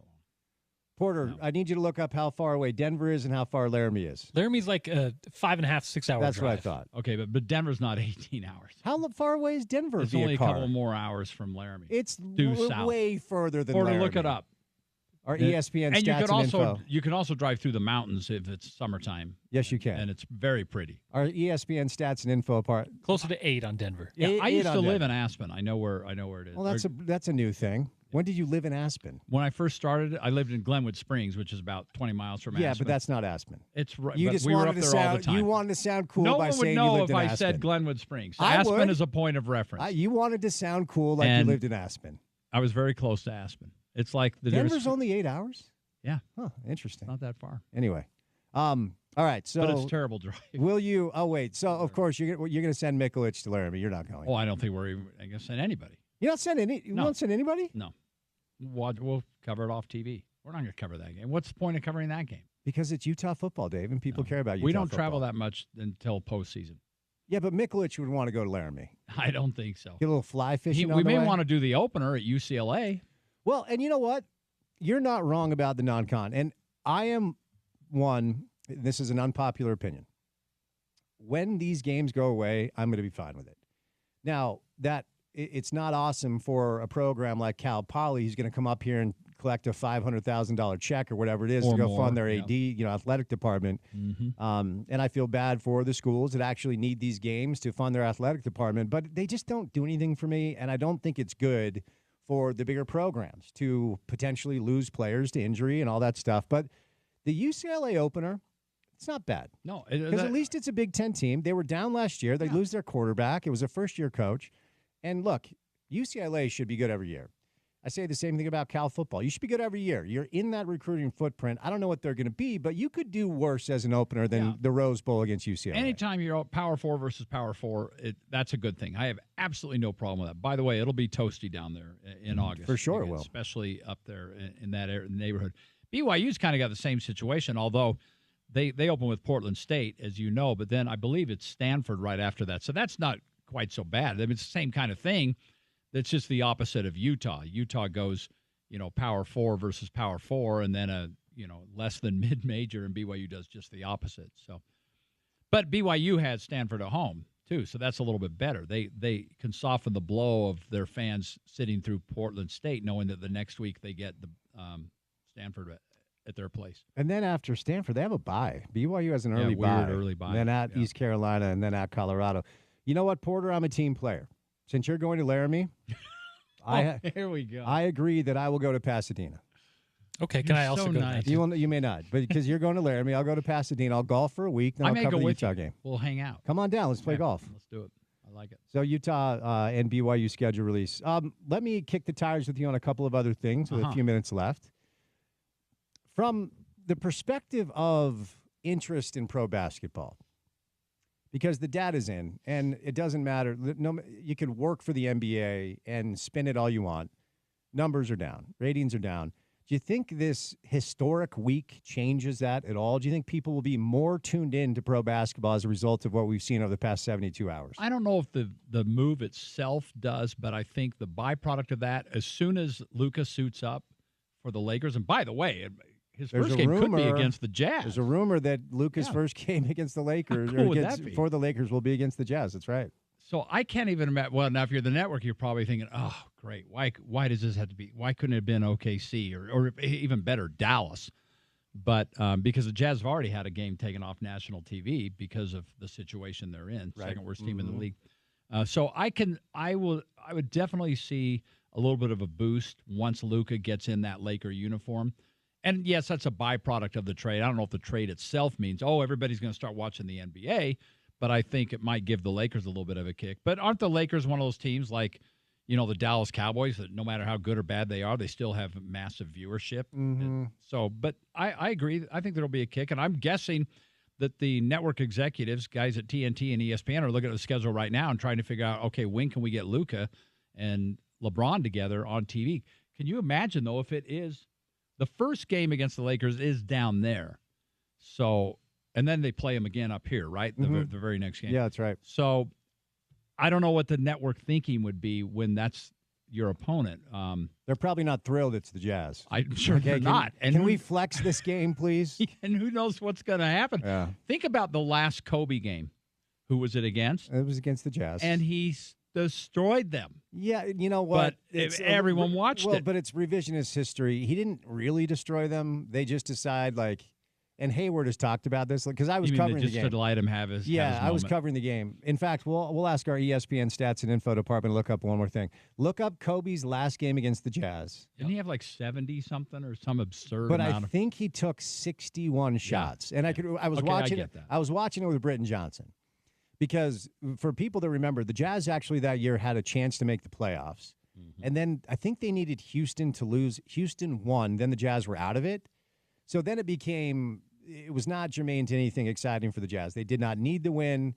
And it just became this thing. And early on, Britton actually pointed this out. He's like, it looks like they're just feeding Kobe and letting him shoot every time to see what they can do because this is his final game. And so the narrative became Kobe had this miraculous last game against the Jazz. And it was like, no, it was a glorified it was a glorified 24-hour fitness scrimmage where they let him shoot every time. I want to say he took 60 shots to score like 62 points.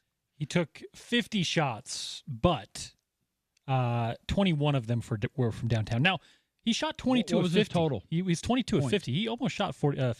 Did he score 60? Yeah, 60 points. Okay. 60 points on 50 shots. Okay, I understand what you're saying, but, I mean, history won't always look at it that way. Well, all I'm telling you is you're going to take two of the iconic Laker games of the last decade, and they're both against the Jazz. Yeah, I'm sure the NBA is not Lucas thrilled suits about up. that. Yeah, they can't be, but Well, tell me what everyone's going to watch. because you're always asking me this on 5 Questions or Talking Jazz. Because you're Dave Fox, man of the people. You're out and about in the community, and I'm sure when people see you at the Ward or just around, they want to ask you about the Jazz. What do they say about this current situation with the Jazz? The first thing you tend to get a lot of is you'd be surprised how many people don't completely understand it. Uh-huh.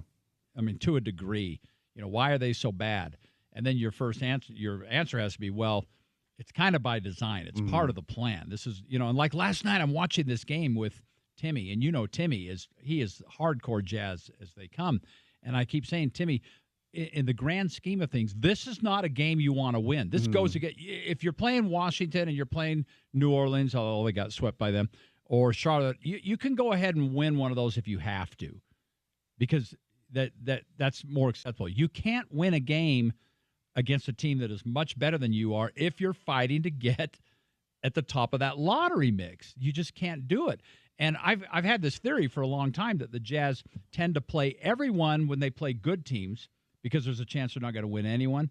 And then when they play crappy teams, they start to rest a lot of people or they're injured. Have you noticed that? That's happened a lot. Just please don't say crappy on the air. This is a family-friendly show. I'm sorry. Poopy teams.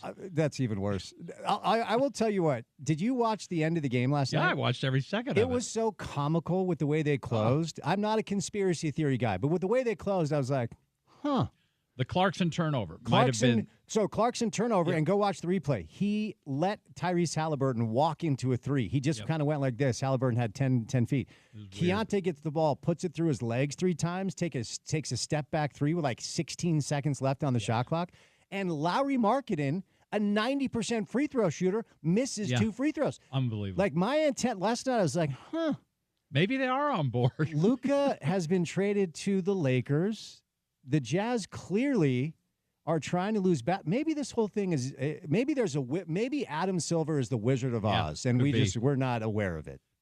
Whether or not, okay, I think in that notwithstanding, it was the perfect formula last night. And we all agree with this. Play great, keep the fans in their seats, stay motivated to the last second, and then lose. I cannot tell people enough, and I've got some coworkers that don't get this. This is an important year for that draft. It could change the shape of this franchise, sort of like Luka's going to change the shape of the Lakers franchise. Now, maybe not so much this year, but for the next 10 years. That's the situation the Jazz are in. That's the difference between getting the first pick and anything else. So they've got to be all in on this. And by the way, you only really have to finish in the bottom 3. They're all the same odds. Yeah. Yeah, I mean, the tough part about these conversations is we're not used to this in Salt Lake. And so because I really believe, and there's always this debate when you're doing a sports talk radio show, like the listeners who are all about the Jazz and love the data and are just dialed in and it's like a big hobby of theirs, they know the deal, and you're not really doing the show for them anyway because they're probably locked in on doing their own thing. But the majority of people who listen to sports talk radio don't know about flattened lottery odds. They don't know about the landscape of the NBA. as far as what you have to do to build a team in a place like this. And so I think a lot of just average sports fans that really have always loved the Jazz are genuinely confused as to like, wait a second, we're usually at least good, and we're not even close to that right now. Circling back to what you had just asked me about, what do people say? That's what you get a lot of, and you try to educate them on it, and a lot of them just either don't get it or they don't want to get it. But this is what they have to go through, and we'll see where it all goes. Now, if they go through all this and end up with a third or fourth pick, it'll be a little frustrating, but we'll see. Super Bowl week brings in a lot of very exciting media opportunities. Andy Reid was asked for his favorite trilogy today as far as books go, and he said the Bible, the Book of Mormon, the Pearl of Great Price. So me and Andy are buds, and we have the same taste. The three of us are on par. Yeah, indeed. So some fun stuff there. But before I set you loose, do you think the Eagles can actually do this, or are we going to be sitting there in the fourth quarter watching the Chiefs figure it out again, winning their third straight? You know I'm an NFC East guy because of the Dallas Cowboys, so I can't even think about the Eagles winning that game. Sorry, but let me take my heart out of it and think logically. I think we posed this question yesterday in 5 questions with Spence, and the way I posed it to you was, can you really, in good conscience, pick against the Chiefs? And I don't think there's any way. First of all, so many weird things always happen in favor, and I don't think that's going away anytime soon. And they're just a really good team. So there you go. And they've got 15 under center, which probably is the bottom line. No question. Oh, and Taylor Swift's a fan. Are you a Swiftie? No, not at all. Are you anti?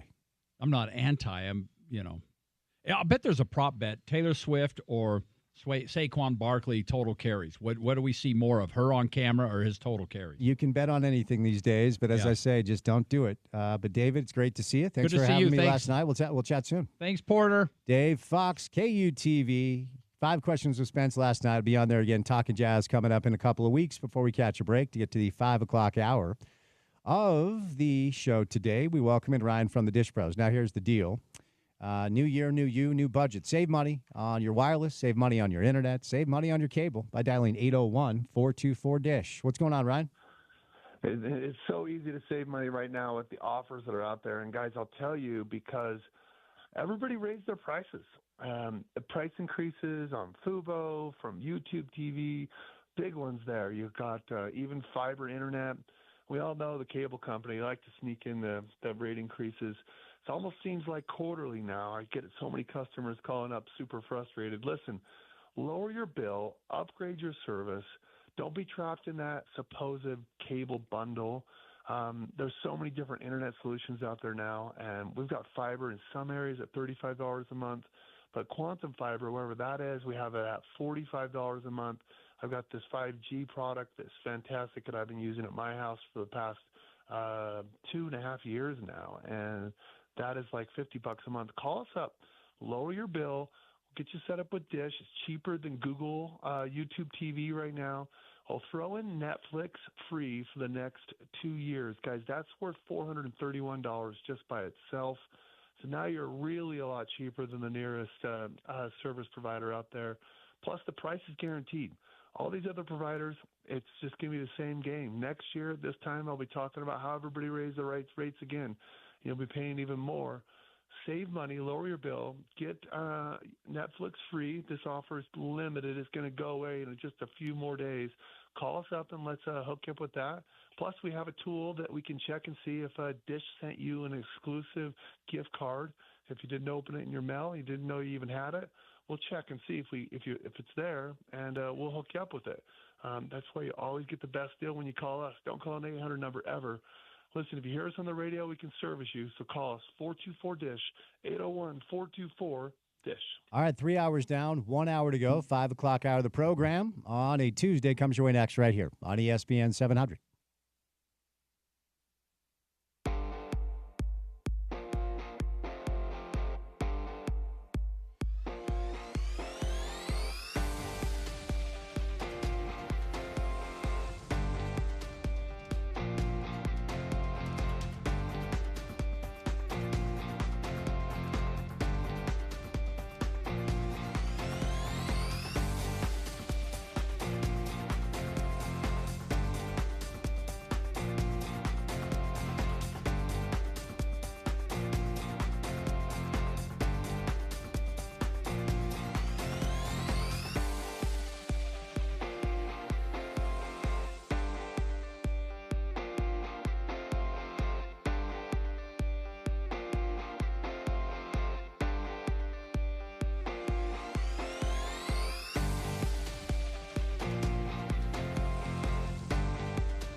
All right, what is going on? Drive at 5 time. Your commute home on this Tuesday afternoon gets rolling right now. Unseasonably warm so much, according to our guy Chase over at KUTV. This is the warmest February 4th in the history of the state of Utah. Got up to 68 degrees earlier today. It will not last. Cold and snow and rain coming up this weekend, but good to have you guys with us on this Tuesday afternoon. We've had a fun show. We've had a busy show. The Utah Hockey Club welcomes in the Philadelphia Flyers tonight. It is your final chance to pretend to vote for the name for the Utah Hockey Club. Utah Hockey Club, Utah Mammoth, and the Utah Outlaws are your three options. Utah State is up in Laramie taking on Wyoming in college basketball, trying to get back to their winning ways after getting smoked pretty good by New Mexico. And BYU welcomes in number 20 Arizona to the Marriott Center tonight. That's a 9 o'clock tip. Can be seen on ESPN. BYU is actually a slight favorite to win that game. BYU has won 4 straight basketball games. Utah will be back in action coming up tomorrow at home against Colorado. Kind of a must-win in Big 12 play for the Utes against Colorado. And Valentine's Day is right around the corner. Say it with flowers this Valentine's Day with Harmon's Flower Shop. Every arrangement is crafted by a Harmon's floral designer, adding a thoughtful, personal touch to your Valentine's gift. Partner with the best growers to bring you fresh, long-lasting flowers that truly impress, whether you need a last-minute Valentine's surprise or want to plan ahead. Harmon's makes it simple with flower shops in every store and delivery available from our full-service flower shop located in West Valley. From classic roses to trendy blooms, Harmon's offers a wide variety of flowers to help you find the perfect arrangement for your someone special. They're offering great deals on their surf and turf, their double R ranch beef with prime choice and Wagyu all available. If you need cooking tips, just ask a Harmon's associate. They got their Miss Kavanaugh's chocolate hearts right now, made locally in North Salt Lake. You can choose from mint, caramel, or peanut butter. If you want a custom heart, just ask a Harmon's Bakery associate. Locations and information can be found at harmonsgrocery.com. All right, we're going to bring in Riles coming up, the voice of the Utes, all the latest on Utah basketball, the latest on the Utah schedule release. Tim McMahon joined us earlier today. Very busy 72 hours for our guy, reacting to the Luka Doncic trade, the Jazz involved in that. Jazz involved in a trade with the LA Clippers that sent Drew Eubanks and Patty Mills on their way. A lot of reports that the Jazz are shopping John Collins pretty aggressively. And there's a rumor that has surfaced today that Kevin Durant might be going back to the Golden State Warriors. Sports Illustrated reported yesterday that there's an increasing belief, this is according to Chris Mannix, friend of the show, from time to time, increasing belief among executives in the NBA that if Phoenix can't land Jimmy Butler, then they're going to engage on a Kevin Durant deal and potentially send Durant back to Golden State to play with Steph Curry, which will only feed into conspiracy theorists that believe pro basketball is basically WWE. Hard to argue with that. The Jazz are saying Colin Sexton, Jalen Hood-Schifino, Cody Williams, and PJ Tucker are out tomorrow against Golden State. Larry Markkinen is questionable. Hopefully Steph Curry will be in town as the Jazz will be back in action tomorrow. But big news of the day today, the Utah schedule has been released. Utah football schedule has been released. The Big 12 football schedule has been released. And, trying to analyze who has the harder schedule, who has the easier schedule, Utah or BYU, on February the 4th is an exercise in futility. But the one storyline that seems to have been getting traction today is October the 18th is the date for Utah BYU down at LaVell Edwards Stadium in Provo. Of course, these two teams met last year in a classic up this way, and every single year that game is very entertaining, very exciting, usually very close, and of course brings a lot of attention both locally and nationally. The last time Utah and BYU football played in October was 1967. So that's kind of topically the big thing that's come out of the schedule release for today in the Big 12 with both the BYU and the Utah football side of it. If you're just hopping in your car and getting that commute home started on a Tuesday, the Utes will open up in Pasadena at the Rose Bowl against UCLA. They'll come back home for the home opener on September the 6th, which is Cal Poly. And then a week later, they head up to Laramie to take on Wyoming. This is a game, according to Riles, our guy, that has been scheduled for about a decade. So I know there are a lot of people upset that that's been scheduled, but I guess it's been kind of that way for a long time. For instance, BYU is on the road at East Carolina, and that is a contractual obligation that BYU has to East Carolina. So I guess that's just kind of make good. The Big 12 opener for the Utes will be Texas Tech on September the 20th here in Salt Lake. They'll hit the road to go to Morgantown to take on West Virginia. After that, they get a bye, and then it's Arizona State at home. A tough stretch after the trip to Morgantown. Arizona State at home, BYU on the road. Colorado rolls into Salt Lake City on October the 25th, and then it's Cincinnati, and then they'll finish at Baylor in Waco, home against K-State, then on the road in Lawrence to take on Kansas. So as far as your options as a Big 12 member, not as exciting oftentimes as your options were as a member of the Pac-12, but Arizona State, Colorado, and K-State at home, that's not bad. That's not, you could do a lot worse than that. You know, 3 of the teams that were in the mix to win the thing a year ago, one of the teams that actually did in Arizona State here in Salt Lake City. Your road trip options, maybe not great. I mean, opening day, Pasadena in August will be nice and warm if you want to play a little golf. Laramie for Utah, Wyoming. Then it's Morgantown, West Virginia. Provo for BYU. That's not really a road trip, but head on down if you'd like. Then it's Waco and Lawrence, Kansas as your potential road trip options for Utah football as that schedule has been released. Now, for the Gen X Ute fan perspective of this, Porter, people upset that Utah and BYU football play on October the 18th. But while I let you finish your vape and you're streaming on Twitch playing World of Warcraft, what's the take on Utah BYU October 18th? There you go. Yeah, blow out the smoke.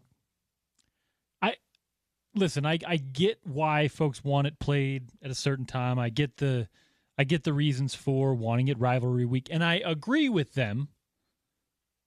I just don't think it's a huge deal.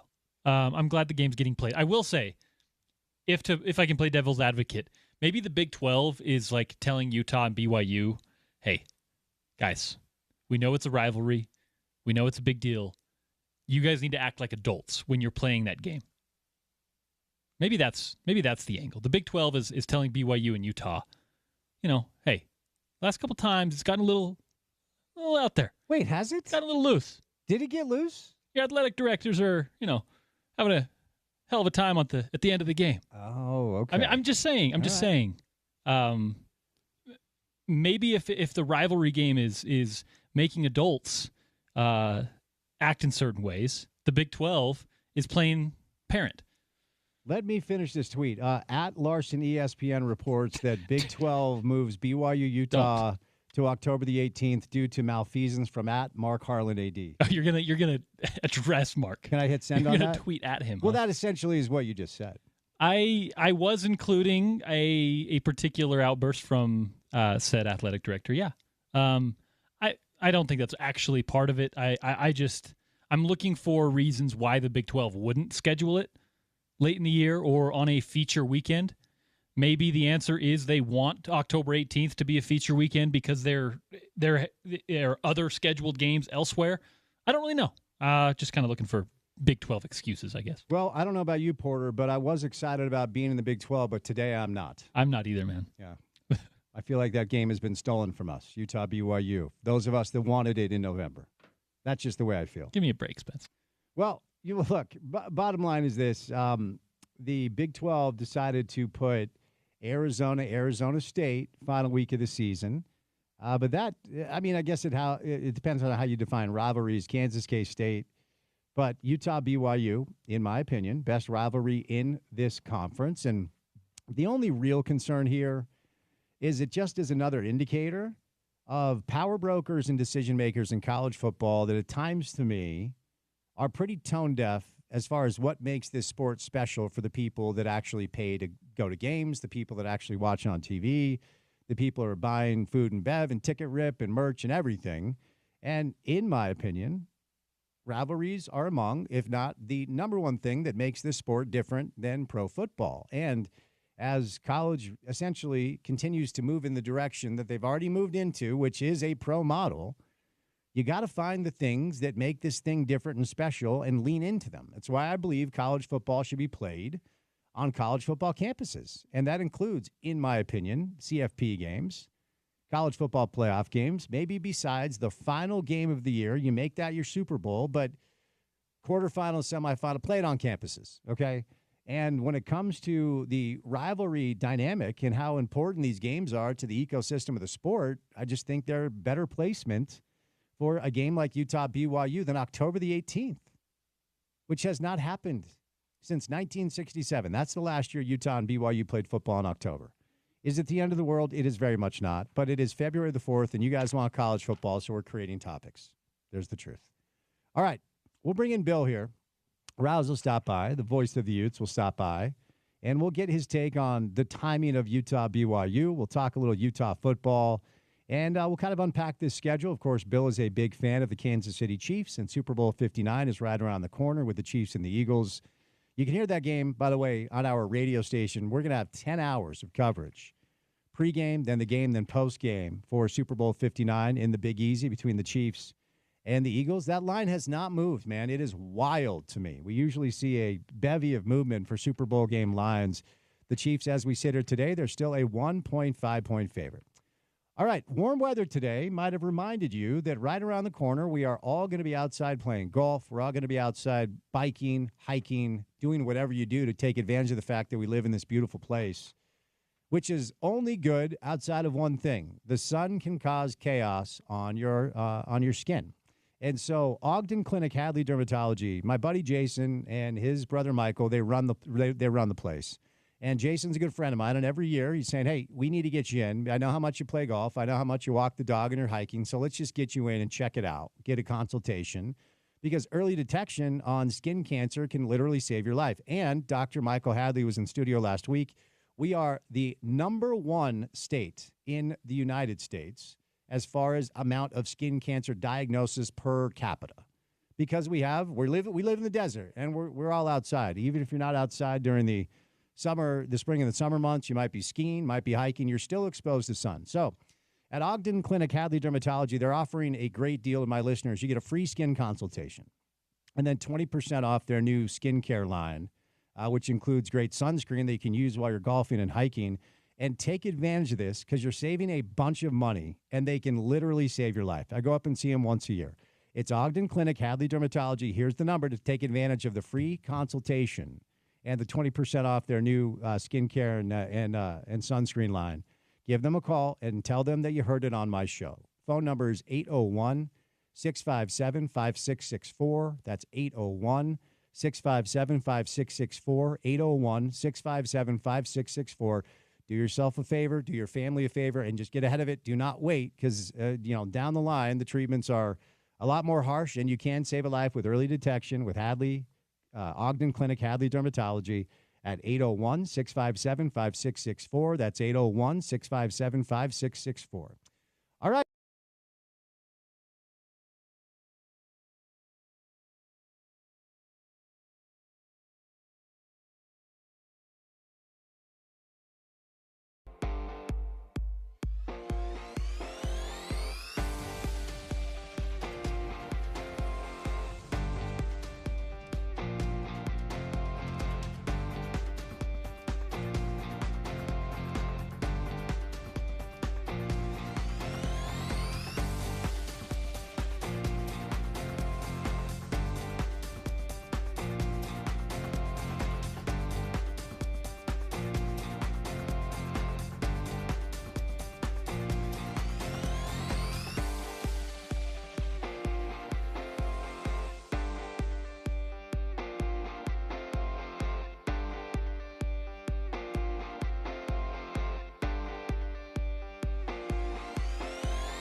A lot of these Kevin Durant to the Golden State Warriors rumors starting to make their rounds. Kevin Durant is being held out at the Phoenix Suns game tonight.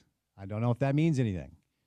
Golden State apparently was informed by Jimmy Butler's camp that he will not sign an extension with them. And so, according to Chris Mannix, who's a very plugged-in NBA writer, Golden State may turn their attention by trying to grab Kevin Durant from the Phoenix Suns. So, I don't know, man. This player empowerment thing might be disintegrating right before our eyes. If Luka Doncic can get traded, anybody can get traded, certainly at the age of 25. Fun night of college basketball tonight. Looking for something to do with no Jazz basketball. The Jazz are back in action coming up tomorrow, hopefully against Stephen Curry, and who knows, maybe Kevin Durant. I don't know. He's not on the roster as of now. But the Jazz will be back in action tomorrow. NBA tonight with a somewhat busy slate. TNT will have a double dip. Celtics-Cavs will be their early game, and then they are going to have the Lakers and the Clippers. No Luka Doncic for that game. The rumor is Luka Doncic may make his Lakers debut against the Utah Jazz, as the Lakers have a couple of games against the Jazz coming up. One game is in Los Angeles, and then they return home. The Jazz do. So next week, Monday, February the 10th, the Lakers host the Jazz. And then on Wednesday, February the 12th, the Lakers are in Salt Lake to play the Jazz. They've got the Clips tonight, then it's going to be Golden State, and then Indiana. But the rumors are Luka's not going to be available. He hasn't played, I think, for 17 games until next week. So we might luck into a little Luka debut against the Jazz coming up next week, but only time will tell. BYU welcomes in Arizona tonight to the Marriott Center. BYU is now a 3.5-point favorite over the number 20 team in the country, Arizona. Arizona has not been great on the road. Maybe that's why. And BYU's won 4 straight games. Utah State is up in Laramie to take on Wyoming after losing to New Mexico. And then the Utes will be back at it coming up tomorrow against Colorado here in Salt Lake City. Utah Hockey Club in action tonight, taking on the Philadelphia Flyers. It's your last chance to pretend to vote for the name of the team. Only 3 names left, so there you go. What do you find yourself doing on a Tuesday night such as this, where it's warm outside and there's not a whole lot of local action going on? It's warm outside, but it's like not nice outside. It's super windy and air's not great, so I don't know. We'll be tuned into the sports action, but it may be a pretty low key Tuesday evening for your guy over here. Nothing wrong with that. Nothing wrong with that at all. All right, before we say goodnight, I do want to tell you about my friends at Hadley Dermatology. So if you are like me, if you're like Porter, you enjoy being outside. And the warm weather is reminding us that the sunshine is on its way. And even if you're a skier in the winter, you are exposed to the sun. So here's the deal. My friends at Ogden Clinic Hadley Dermatology, it's Dr. Michael and Dr. Jason Hadley. They are the best dermatologists in the state. And as a result of them being a client on the show, they're offering you a free skin consultation.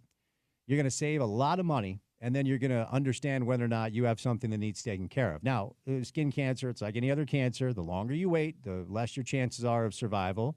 And the treatments get more expensive and worse as the sun exposure continues without you seeing a dermatologist. I go in there once a year, only because I'm a little skittish because of my own personal history, but I'm also in the sun a lot. They're also giving you 20% off their new skincare line, which includes a sunscreen that you can use while you're golfing or hiking. And they're giving you 25% off of laser treatments right now. As the warm weather approaches, don't be the guy that takes his shirt off at the pool and you look like a gorilla. They can help you out with that too. So the biggest deal, though, is the free skin consultation where they're going to make sure that you're okay, and then you can go from there. Here's the number. Give them a call right now at 801-657-5664. That's 801-657-5664, 801-657-5664, or visit HadleyDermatology.com. 2 great people. The office is full of great people, so check it out. All right, Porter, let's get out of here before we say goodnight. What comes our way on a Wednesday edition of the show? Halfway through the work week, Spence. We'll start it off with Neil Smith, Behind the Glass, of course, talking about the latest in the National Hockey League and the Utah Hockey Club. Behind the Glass each and every week with our friend Neil Smith. Max Chadwick stops by the program talking some NFL draft, talking, of course, Big 12 schedule release and of course, Super Bowl on the program. And then on the eve of the NBA trade deadline, Zach Harper, Sarah Todd talking Jazz and NBA basketball. There you go. That'll be a fun Wednesday show. So join us for that. With that, we'll say goodnight for this Tuesday show and say a very special thank you to Bill O'Reilly, as well as Tim McMahon, Chris Comrani, and Dave Fox. For any of the sound you may have missed from the show today, head on over to the website. It's ESPN700sports.com. Make sure to download our mobile app and take us on the go. ESPN 700 app is available for free in the App Store, the Google Play Store. Then for what we do in our space, 4 hours every afternoon, check out our podcast page. It is called The Drive with Spence Checketts. That's available wherever you get your shows. So head over to your preferred podcast catcher, hit subscribe, give us a rating and a review, say nice things, and give us all the stars, and you will be eternally blessed. For Porter, I'm Spence saying goodnight. Enjoy your Tuesday evening. Talk to you on a Wednesday drive. As always, you can catch that right here on ESPN 700.